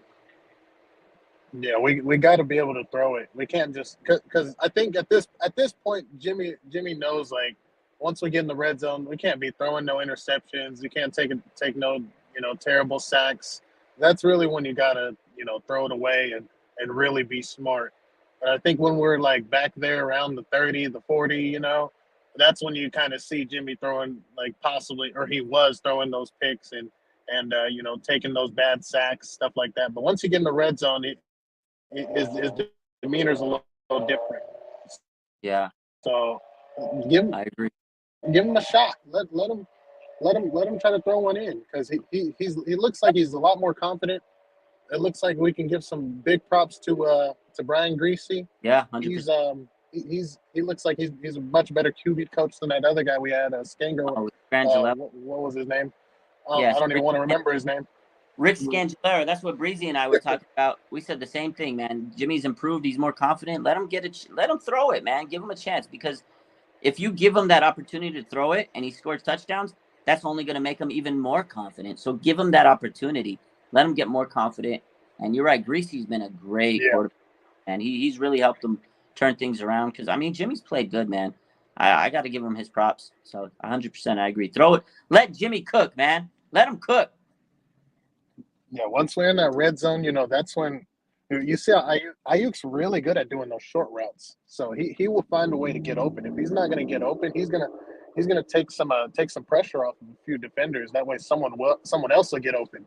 So I think that's kind of the formula what we can take away with this game versus the Chargers. Just happy we got a win, and let's beat Arizona, because we really haven't placed our footprint on this guy Murray yet. He still feels like he can beat us every time. So we gotta let him know that this defense is for real, and he's gonna be one of those teams that we're just gonna keep sweeping each year. I hope that's what it is, man, because he does have that confidence right now. He's cocky. Because the Rams know. They know we're sweeping them every year. We got to do that. We got to let Kyler know. Same mentality. Yeah, we got to let him know, man. That's it. That's 100% it. Let him know. Establish our dominance on the Cardinals. And we got to keep running, because if we can beat the Cardinals, we're going to go on a nice run, man. We're going to go on a nice little run. I think it was I think there was 3 teams that have, like, the worst, like, turnover differential or something like that. Ours was -2, and yet we're still looking pretty good, in a good position. And the other 2 teams were the Chiefs, which are they're putting up points, and then you got the Miami Dolphins are the other one. Yeah. So these 3 teams, they've lost the turnover battle, but they're still finding ways to win. So I think if we're able to clean up on those turnovers that we've been doing, we're going to be winning at a much wider margin than what we have been winning. Yeah, I agree too. I mean, that's it. Limit mistakes. Stop shooting yourselves in the foot, and you should be able to coast to wins. And I think that's what we've been saying over the last couple of weeks is clean up those issues. And I think relatively they've played a little less sloppy. I mean, there was a little rust, I guess, this week because they were coming off the bye. But I agree, man. They clean it up. This team is so good. They should be able to just cruise to wins. Obviously, it's not always going to be easy, but they're going to be able to fight hard. And if you limit turnovers and you win the turnover battle, 9 times out of 10, you should win a game. That's just how it goes in the league. And the team in first place with the turnovers, that's really going their way. It's the Eagles, and yeah. I don't have to tell you that's no surprise right there. But you see, they lost their turnover battle this game, and what happened? They lost. 100%. That's the key to most games is winning the turnover battle. If you can protect the ball and keep the ball away from the other team, and you're going to be able to execute and run your plays. And That's 100% right. That's why the Eagles, they've been very fortunate. They've been pretty healthy. Fortunate, right? Yeah, very fortunate. They've been healthy and they've not had a lot of penalties. But last night, it caught up to them. They had some injuries. They had big turnovers, and they ended up falling to the Commander. That was a big win for Washington, man. Ron Rivera, Riverboat Ron, man. Shout out to Riverboat Ron. Yeah. Yeah, it looks like that they since they're probably going to go away from Wentz, it could be a little bit tougher game than what we have been expecting since we got to face off with those guys too. So I'm excited for the rest of this regular season. That these matchups we got are they're all just amazing matchups, and they're all going to be amazing games. So I'm really looking forward to them. But this one here in Mexico, wow. Yeah, dude, this is going to be a fun one. And again, I think that this is going to be more like a home game, honestly, because I feel like Niner fans. Oh, yeah. I mean, they travel well, but there's a huge contingent of Niner fans in Mexico. That's what I've seen and I've heard. And I get a lot of them DMing me like, oh, man, Mexico can't wait for the Niners. And I'm like, oh, man, this is going to be a home game turn up, man. It's going to be crazy. It's going to be crazy. I can't wait. It'll be dope. And how many more road games do we have for the rest of the season? We only have like 2 more road games. More, man. We're all home. We're home. We got like 5 games at home, dude. It's crazy. Crazy. Wow. Yeah. So we gotta face Seattle on Thursday, and then I think and then Arizona the last game of the season. So just those 2 are road games. Actually, everybody else is at home. Levi's. I want to say Arizona's in Levi's. This Mexico game, I think, is the Cardinals. Really? Yeah. Oh wow! So that's even better. Yeah. Okay. I think. I think the other road game is Vegas. I'll be at the Vegas. That's at. Oh, Vegas. okay. There it is. Yeah. Yeah. So we're gonna go to Vegas, and then we gotta go to Seattle. Those are the only 2 places we're gonna be traveling to. Aside from that, we're staying in the Bay. We're staying in the Bay, man. Let's relax, get some home cooking, and go on a run, man. I can't wait. And again, this Niner faithful, the crowds have been getting crazy. And I feel Levi's Stadium has a legit home field advantage. But I'm excited, my man. I'm gonna get one more person on here. I got John waiting. He's been patiently waiting. I'm gonna get my boy John in here, and it'll be my last caller, and then we'll end it up for today. But I appreciate you for hopping in, man. I'm excited. Monday Night Football, Niners, Cardinals. I hope we get this dub, my man. I appreciate you for having me on. Let's go doubt. Niners, and also appreciate you for what you're doing for the Niner community, man. I appreciate you, man. Thanks for always having the support and hopping in and, tuning into the channel. It means a lot. So we'll definitely anytime, every Tuesday, we do this. Hop in. We'll get you on, man. Oh, yeah. I'm going to be here. Bang, bang. Let's go. All right. Let's go, baby. All right. We'll get my boy John on here. What's up, Big John? What's up, man? Raj, what's good, man? Good to see you finally, man. Well, I mean, good to see you, bro. Good to see you. Yeah. How you been? How you feeling, man? Big dub on this weekend. That was a big game. Dude. You know what? I really wasn't sweating it until we were not playing well. That's essentially like when I started to I was very uncomfortable in the first quarter when Hufanga let that one go. That kind of worried me, but that dude, if he makes a mistake, he makes it early, and I never worry about him making another mistake. He's not a consecutive mistake maker, right? So we're in good hands, right? So I'm pretty confident, man. I think that I think it was a good win. It was our first come from behind win in the fourth quarter. It was really the only come from behind victory we've had all season, right? If you think about it. Second one, because the week before we also kind of had a big second half to kind of springboard us to a win. And that's the thing. The Niners starting to kind of springboard these wins. I think the last few games, I think the Niners, I think there's a stat, they've had 4 comeback from behind wins. Because I know Shanahan typically isn't that come from behind kind of coach, but it seems like they're making these adjustments, but it's a lot. I feel you got to give a lot of credit to D'Amico Ryans, man. They made big adjustments. And like you said with Hufanga, okay, he gives up the early big play, and then his mentality is, okay, I messed up. Let me flush it. Let me figure it out. Let me learn from it. And I love that of Hufanga. He made the most, impactful play at the end of the game to seal the deal. He learned from that big play at the beginning of the game. He wasn't going to let it happen to him. And that's a credit to D'Amico and his coaching staff. He got them ready. He got them, hyped up for the second half. And they made all the adjustments in the world. The pressure was getting to Herbert. They were getting They were getting in that backfield. They were stopping the run like Breezy and I were talking about. I mean, linebackers were flying. Aziz Al-Shahir, shout out to that guy. Oren Burke stepped up. You know, these guys really were flying. Fred Warner. And that's it, man. If this defense can continue to play at a high level in the second half, they're going to win games. Because sometimes you start a little shaky, but you got to be able to close out games. In the NFL, a lot of teams, they get to the fourth quarter, they're up big, and they blow it. And that's the thing. It's a 4-quarter game, man. And the Niners, if they can continue to make those adjustments and pull out victories in the second half, they're going to go far. You know, I think the one thing that I noticed in this game is that Jimmy put his wheels on and he got free, right? He rolled out a little bit. Yeah. He started making some passes outside the pocket. And like, this is something that I've wanted out of Jim. Like I've seen him run for the first downs. In this specific game, I saw him roll out and he looked at the defender and he I think he wanted to get out of his way, but he saw some pressure on this side. He's like, the sideline's too far away. I'm going to have to take the hit. Yeah, and that's when they hit him. He did. He took it to the thighs, pretty solid. Yeah. But you know what? Jim does take some hits. He's tough, and I will give him credit for that. I will. Yeah. Yeah. He's tough, bro. Like I've seen him take a lot of hits in his career. And that, man, sometimes I'm like, what a fucking hit. But he gets right up. Like that hit you were talking about. I remember that. I remember seeing that live going, oh, that was a hit. And the whole crowd's like, oh, you know, one of those hits where it's like, oh, God.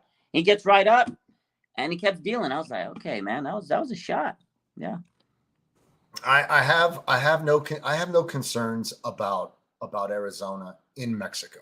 I've been to Mexico quite a few times, bro. And when I go there, the amount of Niners gear, I mean, ceramics, just about anything homemade, handmade, it's Niners everywhere, right? So it's definitely home away from home. It may be our third home away from home, depending on how well we do. But I'm not concerned, man. I think this team, this particular defense, can crash and contain Kyler Murray quite well. I think so too. And he's at his best this year. And he's just, I feel like I don't know if he's taken a step back, but he definitely hasn't taken that step ahead where everybody thought he was going to take. I mean, not for nothing. Kingsbury sucks. He's not a good coach. You know what I mean? So like, I don't know if the offense has got stagnant somehow in Arizona, right? I don't know if D-Hop is the D-Hop that we've feared all these years, right? I'm totally interested to see how Charvarius Ward covers him and how well he keeps up, you know, if he gives up separation. So there's quite a few matchups I'm looking forward to. Unfortunately, Ertz is hurt. I never want to see a man go down. You know, I'm never for a man missing a paycheck to feed his family. But tell you what, it does question that because Ertz attacks the set, like, you know, he's in the, like, what is that? He does his best work in the flat, right, so to speak. So we're not gonna see Ertz. We really, I don't know who their backup is at that point. So I'm not really concerned about Arizona right now, bro. I think San Francisco has a lot of confidence moving in. I agree. I kind of feel the same. Like, it's not that I'm not concerned because it's a division game and you always got to make sure you worry. You can't look ahead. You can't take anybody lightly because this is a week-to-week league. Like, honestly, 100% a week-to-week football league, man, the way it is now. And Arizona's going to play backs against the wall. Like, they need to win this game. This is a must-win for them. If they don't win, their season's pretty much cooked up. So they're going to come out. That's a fact. Yeah, they're going to play their ass up. But what you said, Cliff Kingsbury, that guy is such a bad – he's so atrocious. Like, you have talent on this Arizona team. Like, they had an offseason where, like, oh, man, they added him and this guy and blah, blah, blah, blah, blah. And their team just doesn't look good and I think that reflects the head coach, Kingsbury. We saw it last year. They were 8-0 at one point, and they fell flat apart. It was the schedule collapse, right? And that, I feel, is this team, they didn't even have that hot start, and now they're just going to probably have that second half collapse. I can't see this team get better during the second half. I just haven't seen the Cardinals do that under Cliff Kingsbury. Like, he's been a coach that has traditionally fallen apart in the second half of seasons, even in college football. So I'm not worried about them because of Kingsbury. I mean, they have talented players. It's an NFC West division game. They're going to come out tough, but I think the Niners are going to come out and swing on them and beat them. Yeah. I mean, he doesn't elevate their overall, like it's a very bland offense, right? I mean, Kyler Murray is mobile enough to where he opens up opportunities for the receivers, but I mean, if you pressure him, he loses that visibility down the middle of the field, kind of how Russ is. Outside, you know how Russ attacks usually sidelines. He makes everything, on the outside. He makes it happen on the outside. Kyler, San Francisco's defense, Raj, has always been able to contain the outside edge. Yeah. And then we flush mobile quarterbacks like Russ and Kyler in the past right up the center. We almost flush them right up the center. And unfortunately, right now we're hurting without Kinlaw and Armstead. So it's kind of like, do we want to flush you up the middle, or do we want to force you to the outside and take you on the outside? We have the linebackers that can cover. We can cave you on the outside. So it'll be interesting to see how we attack this Kyler Murray led offense. I don't know, man. I don't know if he's going to play. He had the hamstring injury last week. Yes, not guaranteed to play, but I think he'll play. But you're right. How are they going to be able to contain him without Armstead in there and Kinlaw? It is tough. I wish we would have kept DJ Jones this offseason. Definitely a big loss. But hey, they've had players step up. And again, this week when we talked, Wayne and I, when we talked, it was neutralize Eckler. And Eckler, top 3 running back in the league, man. If they could contain Eckler, yes, sir. I think contain Kyler Murray. Shout out to my man, 49ers First Takes, Aaron. What's up? He says, 49ers, what's up, my dude? What's up, man? I got a show with him this week. So shout out to my boy, Aaron. If you guys aren't following him, check him out, man. What's up, Aaron? I do follow Aaron. Aaron's a good dude. I got to be honest with you, Raj. When we see the fans that are nervous about playing Colt McCoy, we were beat down. We weren't ourselves. We weren't this team. We were lacking a secondary, right? We couldn't stop a cold. So at this point, Kittle was out. Kittle was out. We just got off the bye week. We were a little rusty, and that's okay. Like I'm good with this, but this secondary is not going to. We are not the second. This team was beat up versus Kansas City, and they got embarrassed. They, all this talk about San Francisco being a top 2 defense, and then they played Kansas City all banged up. Charvarius Ward was out there on. It looked like he was playing on Sudafed. He was out of it, slow. Yeah, he was. He was medicated, and I think he was just out of it, man. Yeah, Mahomes took advantage of him. He knew his tendencies, and they were banged. Yeah, and Bosa was coming off the same injury, the groin injury, and you could tell he was slow. He was frustrated. He had probably his worst game of the season. Maybe his career. I mean, that was a wake-up call. The Niners were like, okay, oh shit, if we're gonna beat good teams, we need to wake up, and that's what it was. It was a wake up, 100%. But you know what? You're gonna have those games, and again, I know it's so corny, but it's definitely not how you start. It's how you finish. And the Niners seem like they're traditionally a second half team, and right now it seems like the same vibe. And I agree, man. If that's our identity, brother. We start off slow. We play down to our opponents. We somehow always manage to trip over our own feet, bro. Even with a stacked roster, we came out and shit the bed. Just like Yeah. But I mean, we find a way to overcome and we compensate for our mistakes, and we make it harder on ourselves, but we're built for it. So I just think that, at the end of the day, this team they're special. Jimmy looks a little bit different, but every time I think, I'll hold my breath. But at the end of the day, Jimmy does look like he's trying to achieve a different, it's almost like he's trying to push the ball down the field more. He's trying to, reading through his progressions more. He's not just this one read pony that we've known and these deficiencies that we've just accepted and closed our eyes. We've, he's surprising us for once. He's surprising me a little bit, bro. And I'm a Trey Lance fanatic. Me too.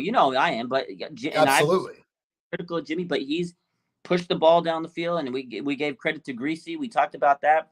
My man Shades by Shardall says Jimmy is playing for a contract. 100%. He is. He's playing for a home somewhere, bro. Not that. If he wins every game, he gets like 350. Like he gets incentives in his contract. Why not go out there and do what you got to do to win? And if the coach says, "Fucking run a quarterback sneak," whatever I got to do to win, and he's playing for money, man. And when you're money motivated, you do whatever you got to do to get that money, man. And that's what it is. And Got to give him his props, because we can sit here and we tear him down easy when he makes mistakes. But you got to be this. You got to be a bigger man. If he plays good, give him his credit. It's the same thing No, with McGlinchey. I agree with that. That's 100. That's 100. 100%. Like McGlinchey, where we've been critical of him, if he has a great masterclass game next week, I'm gonna be the first one that says, "Yo, shout out to Mike McGlinchey for holding it down," because that's what we do. If the guy has a shitty game and we're gonna call him out, we need to call him out for having a good game, and that's what Jimmy G's been doing, having good games. And if he can continue this consistency with this offense and this #1 defense in the league, watch out. No, that's it. No doubt. I mean, McGlinchey, my friend, has been a man beside himself. Like, Mike, we need you to get in the way. Get in the way. Don't get that one clip that was all over Twitter, that was all over social media, where he crashes in and what's his face blows by him. Yeah. Mike, we just need you to. Jimmy can get rid of the ball quick enough. His release is fast enough that if you can just make some contact, they were pushing. Who pushed him all the way back? That was Mac, right? Khalil Mack. Khalil Mack was crushing Mike. But Mike, if Mike could just get his base right and absorb a little of it, instead of, we've seen Mike get pushed around by DBs, bro. But I don't.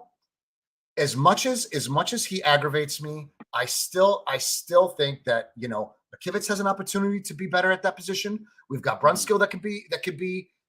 We have opportunity. We have options, but we're not exhausting those opportunities, and I don't know why. I honestly, God, I don't know why. I mean, McGlinchey is the only weak link right now, and that's really it, in my opinion. I agree. He's the weakest link on that line, and we talked about it, Breezy and I. And I feel like, I don't know if they feel like any of those options in their mind are better. Maybe they'll be as good or maybe slightly better. But like Wayne said, they're winning despite that deficiency. And maybe there is hope that he can improve, because he was a first-round pick. And This is a contract for them. And this is a team that, even though we may be critical of a player or we get down on a guy, they're a very loyal front office and coaching staff. Like they fight for their players. They're going to give them every opportunity, because it is a contract year for them. They're going to give him every opportunity to go out there and put his best foot forward, because at the end of the season, if they don't sign him, they still want him to land somewhere where someone can sign him. So they want him to put as much film as he can on tape. And that's what they're going to provide him, because he's got, food to put on the table for his family, whatnot. So I think that's down to. And we may not like it, but that is this team being, they drafted him in the first round, and they feel compelled to this guy. He was a captain of this team. And that's just the loyalty of Lynch, man. And sometimes it's to a fault. We may not like it, but hey, if they're winning despite of him, and then he gets better as the season goes on, then hey, it is what it is. And if they win a Super Bowl and he's the right tackle, shit, man. No. I mean, dude, his PFF grades, and you know how I feel about that. I don't know if you've paid attention to me in the chat, but the PFF grades are not revealing what we see. Yeah. But that's also those numbers are. I don't want to get into it, but yeah, no, I understand. I know. He's not scoring so low, but it's just like what we see it's concerning. But I do understand what you're saying, because we do give every player an opportunity, especially off a major injury. We're patient. Yeah. We let them work back in. We stand beside our players. I love that about it's a kind of a curse and a blessing at the same time. Yeah, 100%. It's a double-edged sword. I mean? You're right. Sometimes it's a double-edged sword. So as long as we see improvement, because he's just not improving as much as we'd like him to, and I don't want that to be the significant disaster. Yeah. If it goes the other direction, right? We're hoping for the best, but Jimmy can only take so much, and Jimmy didn't see that one coming, right? So it just and that's what I feel like I've said this week is the liability of McGlinchey causes Jimmy to have bad moments, and like, because he's not gonna run out of the pocket. He's flat-footed, right? He's toe tapping, right? So if pressure comes, he's gonna take the hit, or he's gonna make a weird mistake because he's like under pressure and he's like, oh crap. But that's most quarterbacks. When you're under pressure, you don't make your best decisions, right? So obviously Jimmy's gotten better at it, but when you're constantly under pressure, you're gonna be flustered and you're gonna be pissed. And when you play pissed and your adrenaline's up, you're gonna make those mistakes. So I feel a lot of those mistakes that Jimmy's had have probably come because of Mike McGlinchey missing a block, missing assignments. And then you got Kittle, who has to hold his damn hand, and you can't utilize him in the passing game. He has to go out there, chip tight ends, chip blockers, and be an extra right tackle. It puts your team at a liability because there's one weapon you don't have on the field. That's a progression that Jimmy can't go through. And then not only that, it causes him to be mentally like, oh God, is McGlinchey going to get this block or not? So it's definitely Staley was great at keeping McGlinchey. Staley was great at keeping McGlinchey upright and front and center. So that was always big for me. I noticed that. He was very vocal. He was a great leader. Staley was, he was, and they're best friends, right? So it's like, they were like this. And I think that was, that continuity between the two of them was impressive. So it said a lot. That was tough on It was absolutely, because I think the leadership, Staley's leadership was Mike McGlinchey's without Staley. It's just like, I don't know, man. We've all got that one friend or coworker that like we do best with, like we work best with this guy or this girl, and we just we're comfortable. We're at our best. So that camaraderie has been missing, and I think that it may be the smallest thing that most people don't think about, but if you've been paying attention, it could be. It's mental. And actually, what the vibe I've read, I got a big social media, so I see a lot of comments. I see a lot of people, and sure. Stay on top of the pulse and stuff. And the vibe I get from a lot of people is he's checked out mentally. McGlinchey, that is. Maybe he is, because you're right. You lose your guy when you're not in that happy place. If he's not happy where he's at because he doesn't have his bestie out there and he's coming off the injury and he sees the criticism every single day when he opens the Bird app and he sees people attacking him. Yeah, maybe he's not in the best place mentally. So you're right, 100%. Maybe he's just not in a good place, and he's going through. Burford's not going to be there to hold your hand and pick you up, right? Yeah, exactly. Or, I'm sorry, not Burford. I'm talking about Staley. Staley is not here to help you just keep in tune. And I don't know if I'm the only one. I never really put that out there. I don't know if I ever put that out there, but I do remember seeing Staley in McGlinchey's ear. You know what I mean? Just like there had to be something to it. But at the end of the day, man, you've got to be able to do your own job at your own. At the end of the day, that's your responsibility. And I know he was going up against big bag Khalil Mack, like Sacktown Izzy says, but hey, you're a top 10 draft pick in the NFL draft. You gotta go handle business, man. At least get contact, like you said. At least try to hold up for a second. Slow him down. It's better than him just getting by you, bro. Like, just throw him down. Even you and I could get in somebody's way. Jesus. I don't know about me, but you. Me either. But even if we get hit, at least we slow you down. Just get in his way, Mike. Don't make those mistakes. That's all. Outside of that, Raj, I think like you and the caller before me, man. The next 5 or 6 games are at Levi's, bro. Crazy, bro. And I'm not concerned about Seattle because I think that we were their best opponent in week 2. I don't think that they've played a defense at their best health since San Francisco in week 2, right? Yeah, that's true. Maybe with the exception of the Giants might have been a challenge for them. The Atlanta Falcons might have been a challenge to them. But for the most part, I think San Francisco was their toughest opponent defensively. I agree with that. I think that, but you got to realize that was week 2. I feel like Seattle since then has definitely grown like a lot. Like their team has definitely a huge improvement. Obviously last week, man, Tampa Bay, they got healthier. They had some defensive players come back and that made a big difference. But I mean, they got some good rookies on that Seattle team. I'm not going to take them lightly. Like Tariq Woolen's been out of his mind. Kenneth Walker. Woolen's been amazing. Phenomenal. You got Kobe Bryant. Like those 3 guys are rookies. And, when we played them in week 2, maybe they weren't where they were as at this point in the season in week 11 now. So yes, I feel like they've definitely improved over the season. But hey, you know what? Oh, no doubt. At the end of the day, you're right. I don't think Seattle has played a team as strong, stout defensively as us and physical because the Niners are. I know I'm a Niner fan, but the Niners are the most physical team in the NFL. That's my thing. I think we impose our will, and it kind of although Seattle had a phenomenal draft, and I will give them that. Yeah. When you impose your will as such a physical dominant team as we can be at our best, especially in a division game, knowing that the last time we saw you, Trey Lance was hurt. I mean, there's a lot of emotion that goes into this game. Brandon Ayuk is going to be playing for Trey. You just know it, it's something that's going to he's wired that way, right? That's his boy.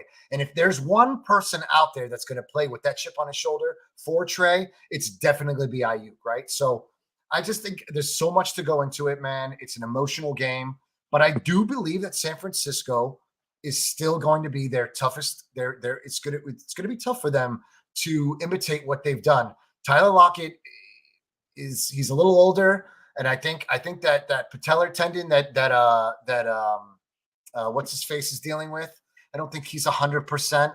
And watching the Bucks, bro, I think we're deeper and we have more depth than the Bucks. But the Bucks somewhat defensively look like us in a sense. So I mean, I think that was a good idea. If you compare yourselves at certain levels, how San Francisco can approach the Seattle team. So no, I agree. And then, like Gold Blooded says, he goes, in my opinion, the Niners got to beat Tampa Bay and Miami to comfortably be calling them elite. They got to get that big game under the belt. And as big as a game this Chargers game was, they were banged up. So 100%, the Niners still don't have a big game, like a statement game. I don't think the Chargers game was enough of a statement win. Like, it was a nice win. It was a winning team. But it wasn't the statement that I wanted. Tampa Bay, they're kind of on a roll. Tom Brady, ever since he got divorced, we know he's like playing at another level. They're getting healthier. And they look like they're going to be that team that wins that division like everybody thought they were. Miami right now, they're playing out of their mind. And I think he's right. If the Niners could go out there and stifle a Dolphins team whose offense right now is sizzling, if they can come out and hold them in check, then I will say, yes, they are definitely elite. Because, I know the Niners have a number one defense. But let's be honest, they haven't played like elite offenses except that's fair. Played Kansas City. Kansas City worked them. But what we did say is they were coming off some injuries. Bosa and Charvarius Ward were definitely not 100%, but they tried their best. But again, the stats don't lie. They've been putting up big time numbers, and every week you're playing against professional football teams. So to an extent, that's true, and to an extent, it's not true. But 100%, I do think they need to come out and beat those elite teams, because if they win the rest of the games, like against the Saints, the Raiders, the Commanders, the teams they should win, but they still lose to like Miami and Seattle, they're going to be questionable in the playoffs, because then people are going to say, oh, well, they never played a tough opponent. Just like the Eagles, right? People still question them because they haven't played a tough opponent. Although I think the Vikings, now looking at that win, was definitely a legit win for the Eagles. So take it with there's always a team that exposes a team, right? So like watching Philadelphia yesterday, going into that game at 8-0, the Commanders exposed them in ways that, I mean, special teams was just dominant.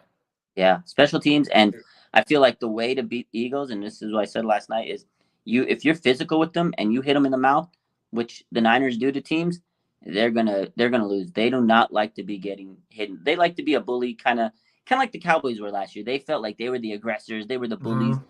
They got hit back. They don't know how to respond, because you're right. They're a finesse team, bro. Yeah, they're a finesse team, right? Yeah, and I think we bring that. We'll just punch you in the mouth football, right? I mean, really, really stun you. Just when we play fast, the way we open the season, bro, the way that our defense got on you, bro. We came to the ball so fast. So it's almost like we just cover you, right? We smother you. And when you have Fred Warner running around and diving like a missile into people, like, that's insane, dude. He ran from one side to the other and just dove and hit a dude. Like, when we bring that kind of football, it's just, you can't match that intensity. So I think that's what San Francisco's, and I think that's where we bang ourselves up. I think that's how our style of football is also, a blessing and a curse, right? So I don't know, brother. I think this team is impressive, but I think the one thing this season we've noticed the most is we've identified ourselves as a dominant defense. Remember last year And 2020 was a little bit weird. And 2019, remember how we slowly hadn't identified ourselves as who were we just quite yet? You know, we were always, you know what I mean? Like this team identified themselves at a dominant top 3 defense right out the gate.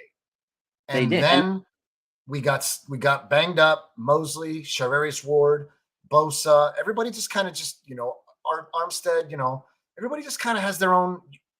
But you know what? The rest of the league is getting banged up too. And San Francisco had the perfect bye week, brother. Yeah, if you're going to talk about silver linings, as bad, and I hate injuries, but I guess the silver lining of those injuries is they came at the right time, so to speak, because now they're getting healthy and everybody else is getting banged up, because that's the key. If you're going, it's a long season, 17 games, maybe more if you make it to January football. The teams that are healthy and have their best players, they'll survive, man, and they'll be able to win because they have their most elite players. When you start getting your key players out for those key games for the playoffs, it's tough. It sucks, man. So if you're going to get injuries, I guess it's best to get them into early in the season, which nobody wants to get injuries, but it is best to get them because they'll be able to rehab, get stronger, come back, and then be in shape by the time the playoffs come. Because it's not only just getting back. You have to cut back at a certain time so you can get into shape. Because when you first come off an injury, it's a little rusty. Yeah. So do you think Kyle cuts back? Do you think the reason why we didn't see – all right, so I'm real big on creativity, and I feel like that's what this team was missing before the CMC trade, right? I felt like we were missing a lot of creativity in the offense. And I don't know if that was in part that we didn't have McDaniel, but I just feel like we lacked that creativity. Then we got CMC. We saw a very creative style of scheme in the Rams game, right? Yeah. Do you think that Shanahan is cutting back versus the Chargers? Do you think that we weren't putting any trick plays? We weren't getting fancy. We weren't throwing – CMC wasn't throwing the football. You know what I'm saying? Like, do you think that Shanahan is kind of cutting back the game plan to conserve just our overall well-being? I mean, we're still trying to win, but we're not trying to put all of our plays out there. We're trying to be a little bit conservative, but not too much that we lose. You know what I'm saying? I mean, is that just a false hope? No, I think there's part of it is, okay, he does have a bag of tricks, but you don't want to always show everything, because as you get into different weeks, as you get stronger into the season, you want to start incorporating different plays and then throw people off guard. You always want to save a few plays. Sure, absolutely. But also, too, I feel like, he goes on the script, and when he comes off the script, sometimes I feel like he's just a little too conservative. He maybe gets a little lost because he overthinks himself. I think not having McDaniels there definitely is a factor, because he helped him out in game planning, installments, and looking at film and then doing a lot of different concepts in the game. McDaniel was a loss. And Kyle's being a head coach and an OC, that's a lot of stress on him. I feel like sometimes that hits him, a lot. You're just doing a lot. And you need someone to kind of be that right-hand man when you don't have that. That's your quarterback. Yeah. Typically you would hope that an elite quarterback can take a lot of that headache off of your hands. Like you could be a genius and scheme up the first 25 plays, right? You can make those scripted plays can be your blessing, right? But then when Jimmy goes off script and we need him to throw 25, 26 times, things get a little eerie. And when Jimmy gets off his mark, Shanahan falls off his mark. And I feel like there's still some trust issue there. I think they're building on that. I think there was a little rocky relationship, and there should be. They were going to trade away Jimmy, and now he's your starter again. So I feel like that relationship had to get back on the same page early on. It was a little toxic, but I feel like they're getting back on the same 100%. page. I think Jimmy's just going to be the guy that he's a team player. He's going to call the plays. I don't think he's going to be the guy that's going to make the audible, because he doesn't want to piss off Kyle, because again, he is in a contract year. He wants to look good and play the best of his ability. And if these are the plays that are being called, he's going to play them, and he's going to show, look, hey, this is what I'm doing given what's put on my plate. So I don't think Jimmy wants to do anything to jeopardize him getting his final contract. This is going to be his last contract he's ever going to sign coming up, because he's getting up there in age. Unless he goes crazy and has a resurgence, he's 31. I see him signing one more big contract. The injuries of his early career may catch up to him, but this is his golden opportunity to get, one more big contract. Sure. So that could be part of it. But I do think that Kyle, to an extent, is definitely holding back a little. But also, too, you just added CMC. A lot of these guys haven't been healthy through the season, like you said. You had Kittle miss a few games. Debo missed some games. Mitchell missed some games. So I think he's still trying to figure out how to put everything together. There's a lot of puzzle pieces, and he's still kind of figuring out where do they all fit because, you know, players get hurt, so you have to change things around. So if they can all stay healthy and be stable, then I think moving forward, everything will get clearer and it'll become like a well-oiled machine. Because I'll tell you what, the guy that's been thriving the whole season and that's been consistent has been Brandon Ayuk. He hasn't missed a game. He's been healthy pretty through the whole, season.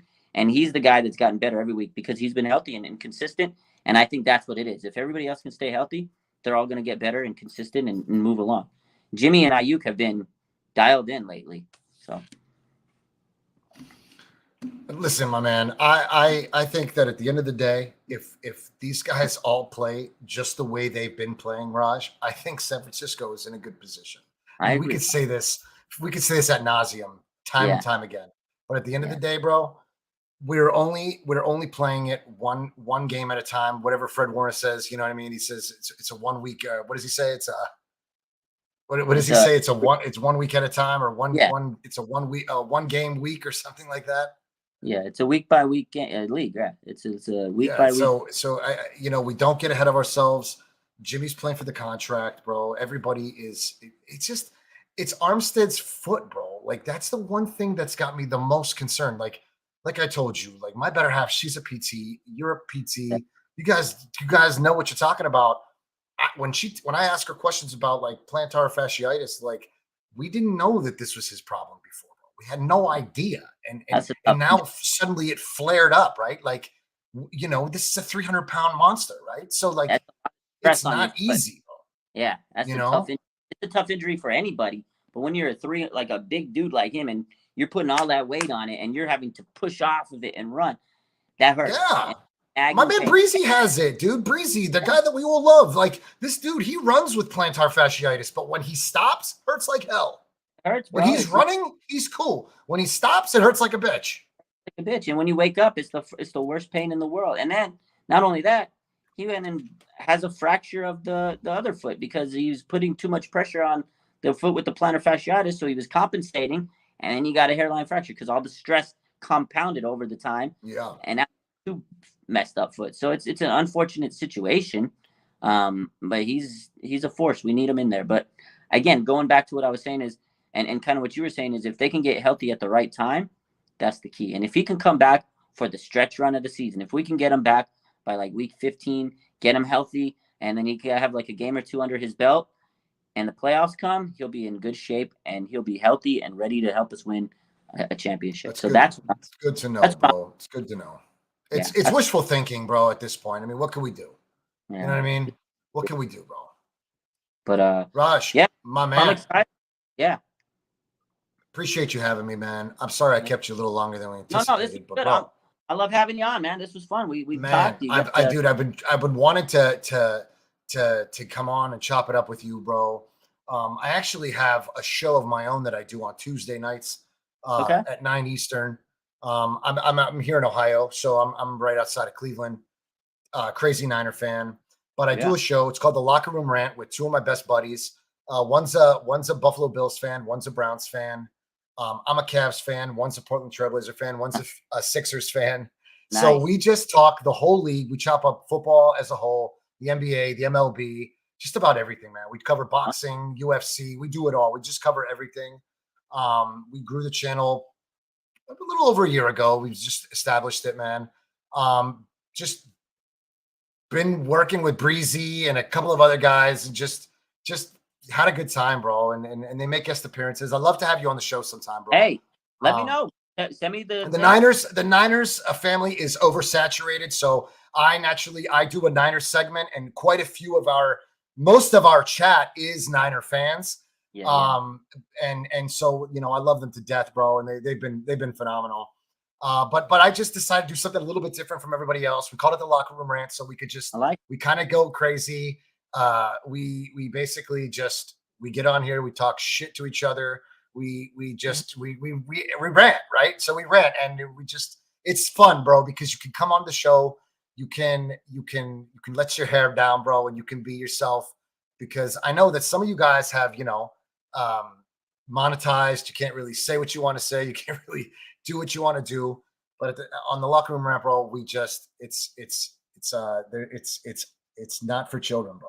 To There say we the go. least. Let me know, man. We have a hop good in. time, man. We have a good time. I would definitely love to have you on, bro. I know you're busy. But I've been following you for years, man, from Instagram. And when you started your YouTube channel, and I try not to miss a show, bro. I love it, man. Hey, Much I love appreciate for you, bro. it, man. It's awesome.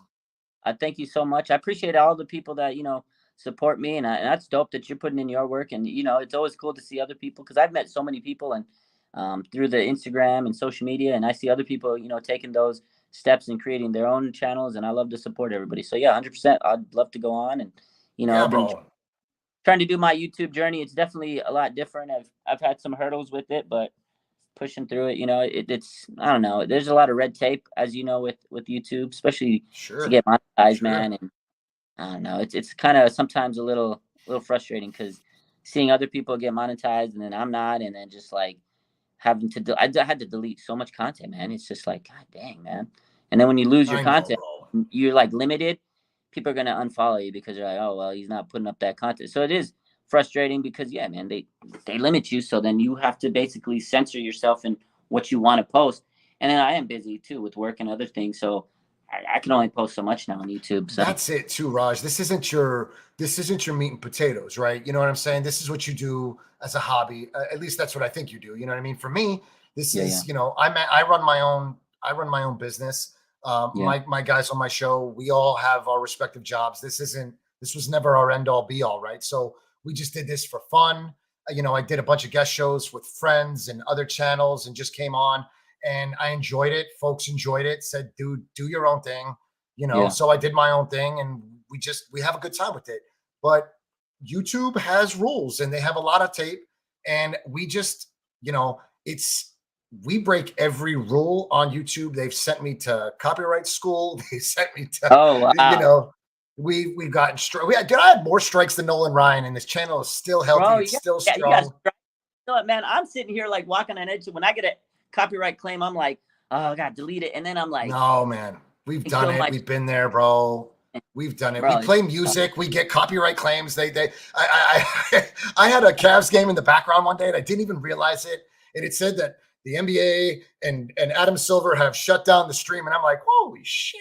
The NBA and Adam Silver, this is crazy. They wild on it, because like if I post like a sports clip, because that's what people expect from me, like post the highlights and post sports clips, because there's other pages that do that. And they get mad at me, because when I submitted my review for monetization, they're like, no, you use and reuse content. So I'm like, I had like posts that had like 400K views, like 200K views, and I had to delete it all, and I was sick to my stomach. So now let me ask you something. When you deleted all of that, now your watch hours dropped too, right? Watch hours a little bit. You lose the watch hours, but I have so much live videos that it kind of kept me up. The biggest thing is you lose all your views. So imagine if you were like monetized already, and then you deleted all that, you lose all your views, and it doesn't claim out. You would have got paid for it, but you lose every single view. So I lost so much views. I mean, I guess in the bright side is I never was monetized in the first place. So, but it's just all that work that I've been putting in, because you're right. I do have a job, but I've been trying to make this the end all be all. I mean, your Instagram was established and has been our 49ers has been my bro. These stickers you sent me in the mail, like I try to give them away on the show, give you props, Raj. I get Smitty's hoodies. I wear them on the show. I wear my Nothing But Niners gear, my Breezy gear. Man, I support everyone and just try to it's a ton of fun. Why not, right? But at the end of the day, doggone, bro. At the end of the day, you just have to stay within the bounds. But if you get out, if you do something and they send you a copyright claim, bro, you can follow the bro. If you ever get something, let me know. I'll walk you through it, man. It's simple. They will tell you where you went wrong between the minute markers, and then you can choose to cut that out.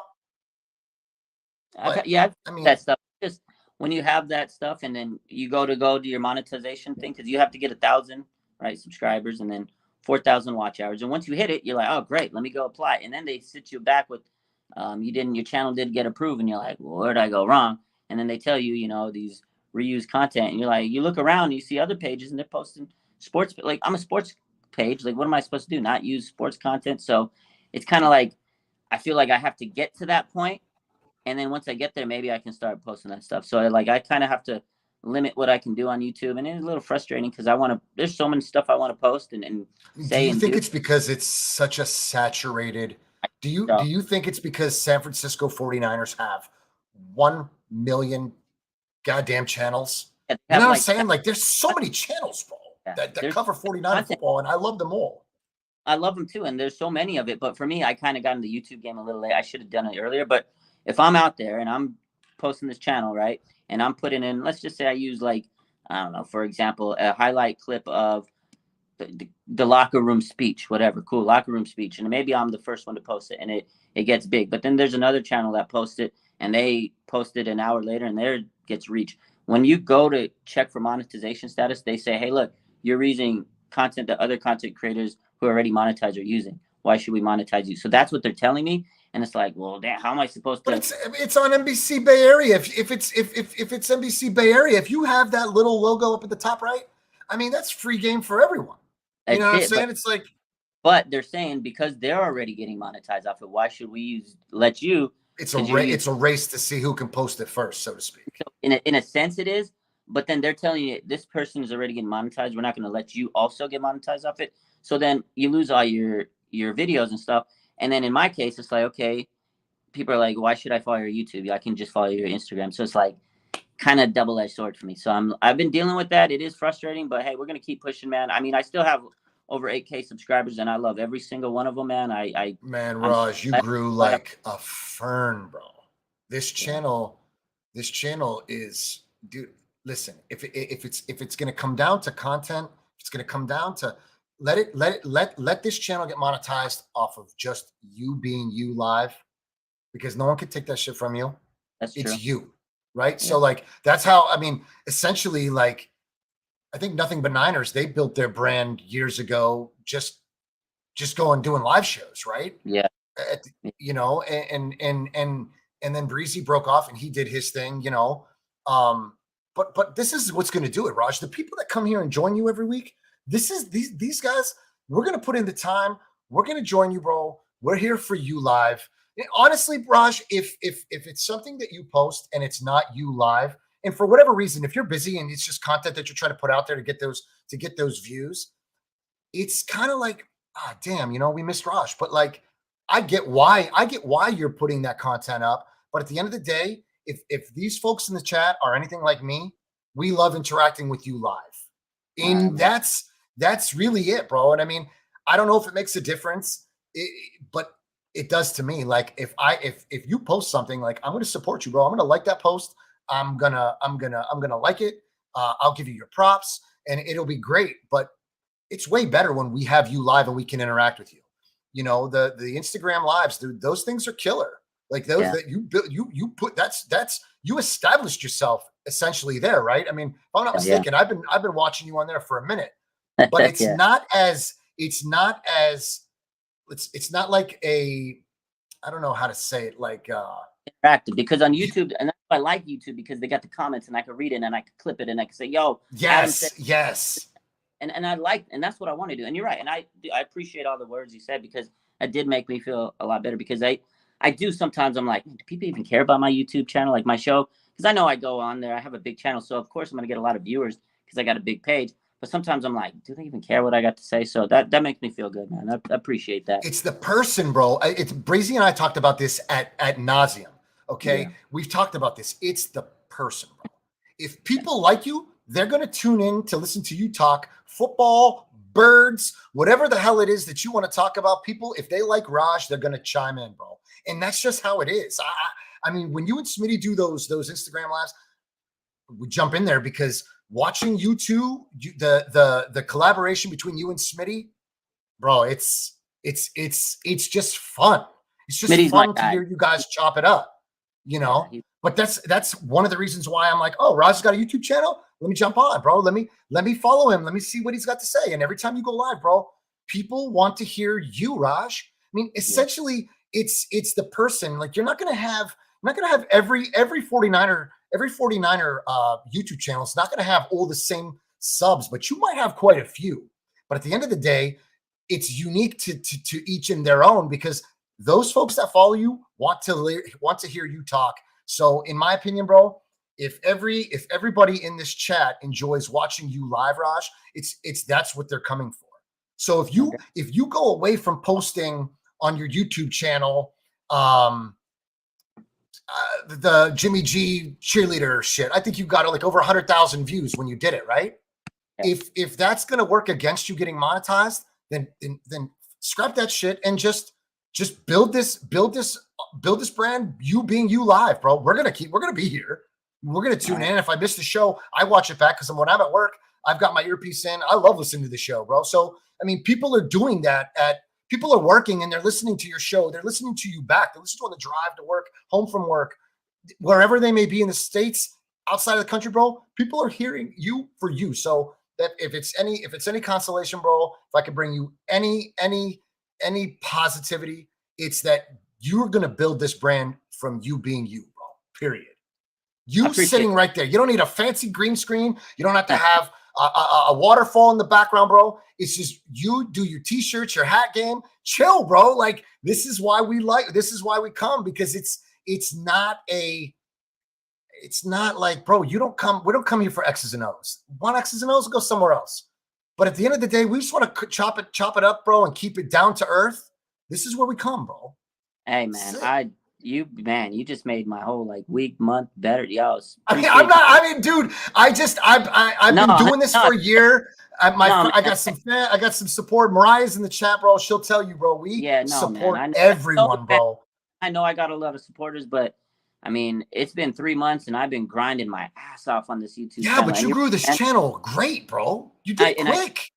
When I see them like saying, yo, you can't get monetized, I'm like, what did I do wrong? So you're right. And it hurts to delete everything, but you're right. Like at the end of the day, because I'm going to lose people, whatever, that's cool. But for people just got to know, I'm only going to be able to do lives on this for a while. And that's what the channel is going to be. It is what it is. And you're right. The people that love it, they'll support it. If they don't, you're going to build your brand. It's going to be you, bro. It's not going to be that satire that you're using. It's cool. Like, I love to see it, but you know what? Break some news on Instagram where you've been known to do it for all these years. You know, come to YouTube to be Raj and just chop up the news. Like, sure. Have we heard it two shows ago? Great. But you know what? It's the delivery, bro. It's you delivering the news and and everything that we've heard all day long, bro. But some people might be like, you know what? I'd rather hear it from Raj later. I don't know, bro. I think that I listen to all these shows, bro, and I still come back to the same news with you and all the fam in the chat. So it's like there's still room for you here, bro. But just build this on you. That's my advice, man. I'm trying, man. But you're right, because I feel like there's so much pressure. You got to be up first. You got to get the live. And you know, fuck that shit. That's a bunch of baloney, bro. People are gonna come and kick it. I know. I see it, bro. I see it. But at the end of the day, we know that you're gonna be here today. We're coming. People are coming here to listen to you. You know, and we don't need you to break the news first, Raj. I don't even expect you to. But if you do, hats off to you, bro. Hats off to you. But at the end of the day, if you're having a live, we're coming. All right, man. I love it. Hey, you just made my whole I'm telling you, man, because I've been honestly in a funk lately, and I've been just frustrated. So yeah, that makes me feel a lot better. And at the end of the day, I mean, I still got to work on my other job too. I'm trying to balance everything, and it's just so tough. But man, I love you. I love the faithful. Bro, I love you too, man. Just keep it simple, Raj. Don't take this thing. You've been killing the social media game for a long time. Yeah. YouTube should be no different, bro. Run this race at your own pace. And it's how you finish, right? That's what we said earlier in the episode. It's how you finish, bro. Just do this, run this channel as you build the brand as Raj. And that's how you're going to do it, because that's how you got us here in the first place. Yeah, 100%, man. Man. Yo, everybody go follow my boy John V, man. Go give him a super follow. My guys, listen to me. The Locker Room Rant on YouTube, family. The Locker Room Rant. A lot of you guys, I see you guys in the chat. I see you on Twitter. Raj, it's been awesome, dude. And I would love to do it again, brother. Good to see you. Let's do it, man. I'll go on live with you. Let's chop it up, man. I've been trying to get you, bro. Every week. Like, I got a couple guests lined up this week. You know, I got Aaron from First Take Niners this week. And again, like you said, because my thought when I was like, okay, I got to go back to the drawing board, because you're right. Like every shooter's got to figure out what can they do to fix. Like Klay Thompson, he's got to fix his game. I'm the same way. I got to fix my game. So now I'm just gonna try to get everybody every week. I want to try to get different people to come on show. So you're more than welcome, man. Just hit me up. I want you to keep it simple, Raj. I want you to keep this simple. If you're beating yourself up over YouTube, bro, it's a slow progression. But it's a slow progression for people like myself. You have your name, you're well known within the community, bro. You know, Raj is well known. It's 3 simple letters, bro. And no one needs your last name. We know who you are, bro. I let them down when I can't post certain content. That's just me because I try so hard to be you know, I try to be so, try to get everybody everything. You know, I mean, I try to get all the content out, but I know what you're saying, and then you're right. Like I just got to strip it down to myself. So it's been a competition for too long, Raj, and you got to, and I know you know. So my thing is this: come here, pace yourself, bro, and don't be in such a hurry. If there's news that you need to break on Instagram, I don't know Instagram, like I'm there, bro. But I mean, if that's your monster, bro. That you've been killing it there. So you rush to the press and you push that out. But on YouTube, brother, we're coming here to visit with you when you get here. So there's no hurry. I'm telling you this right now. We're coming here to share conversation with you. We have heard all the information from the moment that we get up. We already hear it. We know what we're going to talk about. But fam, we come here to kick it with you. And that's just a fact. We kick it with you, bro. This is how it goes. I know. I love it, man. And I know you do, and I know everybody appreciates it, but sometimes you just need to hear that. And that really, I hope you did, bro, because I could see that it's been wearing you down, bro. And it's not that bad, dude. Like you've established yourself in so many ways, homie. This is gonna be easy for you. This is gonna be easy for you. Just take your time, bro. It's not a hurry. I mean, we're not going anywhere, bro. We're gonna be waiting to see you in the off season. So pace yourself, bro, because that's when it gets crazy. Yeah, you're right, man. It's a grind, man. So, hey, though, yeah, 100%. Appreciate it. I'm going to just try to do as much as I can and do my thing. So, I really, really can't thank you enough, man. I appreciate you, John. Oh, man. I love you, brother. Take care, man. I've been following you, dude. You've got a supporter in me, man. We both got the residency cap, so it must be something with that. So, man, hey, you started it. We copy. We copy, bro. Get me a promo code, bro, and we'll share more hats. Get me a promo code, bro, and I'll put it in there when I buy my next hat. That corduroy one's pretty dope too. RSF 49ers promo code, and you're good to go. So is that what it is? Yeah, all you got to do is my username RSF 49ers, and you'll get. Oh no shit. Yeah, all the time, man. So appreciate Easy, you, man. I appreciate you, family. Thank you. Hey, Raj, no doubt. my man. The best Tuesday with the faithful I've had. I appreciate. This is why we do it. Get you guys in the chat. Follow my boy. You can learn, brother. I learn from somebody every day. I learn from you every time I listen to your channel. I learn from you, bro. I learn from the family in the chat, bro. I learn every day, and I love it. And I'm a Niners fan till I die, bro. And bang bang, bro. I appreciate you. I love you, man. So don't quit, bro. Just keep, don't give up on us, because we're here to bring this channel to monetization so we can make our contributions and support you, bro. So don't give up. Keep it rolling, bro. I keep pushing, man. It's I love to hear it, and thanks for everybody in the chat. And just thanks to everybody the support. I love everybody out there. You know I do.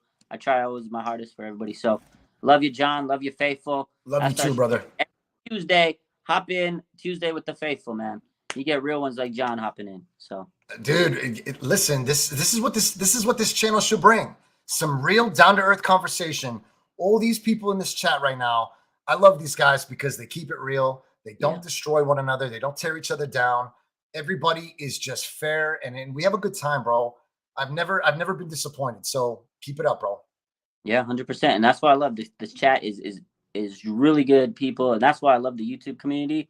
Because Instagram get a little toxic out there. So the YouTube, man, I mean, not that I don't. I can't even imagine.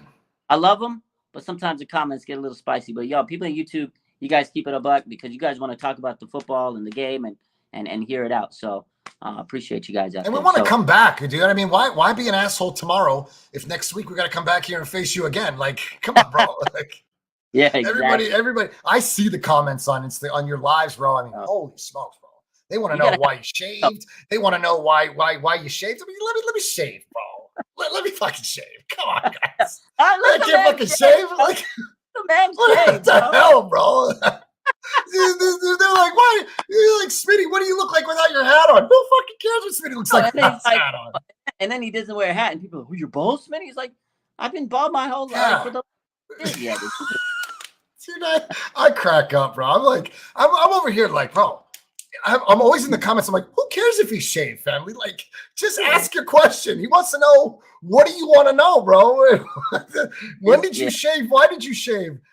Now it's a curse. Like, get the fuck out like of my here. personal life more than the Niners. So maybe I'm thinking I should just make like a channel about, oh, this is my personal life. What do you want to know? Like a vlog and shit, you know? Like, this is me taking shit. I'm about to go take a dump. You want to watch me take a dump? Like, you know, that was so funny, man. When you had somebody knock on the door and they wanted you to use your laundry, bro, and you were like, you know, this motherfucker wanted me to wash his clothes. Like, are you kidding me right now? Yeah, dude. So, like, should we vlog that right now? Like, you guys want to know? And like, they were in the chat, bro. They're like, Raj, where you been? Were you doing laundry? Like, leave this guy be, bro. Like, so now, oh my god, now when we enter the chat, people are like, "Yo, did you do your laundry today?" I'm like, "Oh, fuck, dude, come on, man." So crazy, bro. You got. I see him, bro. I see that shit. Yeah, you know, it's like, where did you get the T-shirt? I had to muscle through 271 people last night just to find out where you got that McCaffrey T-shirt. I had to fend off these idiots. I'm like, yo, Raj, where did you get that T-shirt? And then after my comment, I get 100. You shaved. Why did you shave? Raj, that better be good luck. I hope that's not bad luck. It's like, God damn it. I need him to answer that question where he got the T-shirt, bro. Leave the shave alone. So yeah, because then I in the comment, and then the comment gets lost in the shuffle. You can't keep up with a million comments, bro. And I see sometimes you get 300-400 people in there, you know, and it's hard. It's hard to get your attention in there. So you just kind of hang out just to be a part of it. A lot of them are just blowing smoke or smoking and blowing smoke. Yeah, but at the end of the day, like, we're just tuning in, bro. So it's a good time, man. It's a good time. Good stuff. Just build your brand off you, Raj. At the end of the day, man, you're the reason we're coming, bro. I appreciate it, and I will, and that's what this is going to be for, you know, for a while. So I got to delete all the other stuff, but it is what it is, and we're just going to keep pushing. So I appreciate that, man. It makes me feel a lot better, and again, I appreciate the faithful, and we ain't stopping anywhere, man. We got a game against Arizona. Hopefully, we win, and we're going to keep rolling the content. So appreciate everybody. Appreciate my guy. Peace, brother. Good to see you, man. Thanks for having me. Love you, man. Love you too, brother. Take care of yourself. I love every one of you in the chat. You guys have been awesome. Peace out. Mariah, I love you, sis. Take care. I'll see you, homie. Later. Right. Take care, man. We'll talk soon. Yes, sir. All right. Ladies and gentlemen, boys and girls, that was a good show. That was a great show, man. We learned a lot, not just Niner football. And with that, I'm going to actually go get some dinner. I'm hungry. Don't ask me what I'm having for dinner, but I'm going to get some dinner. You guys have a good rest of your night. I love you. I'll probably be on Instagram a little later tonight after I eat. You guys have a good night. I love you. Bang, bang. Niner gang, baby.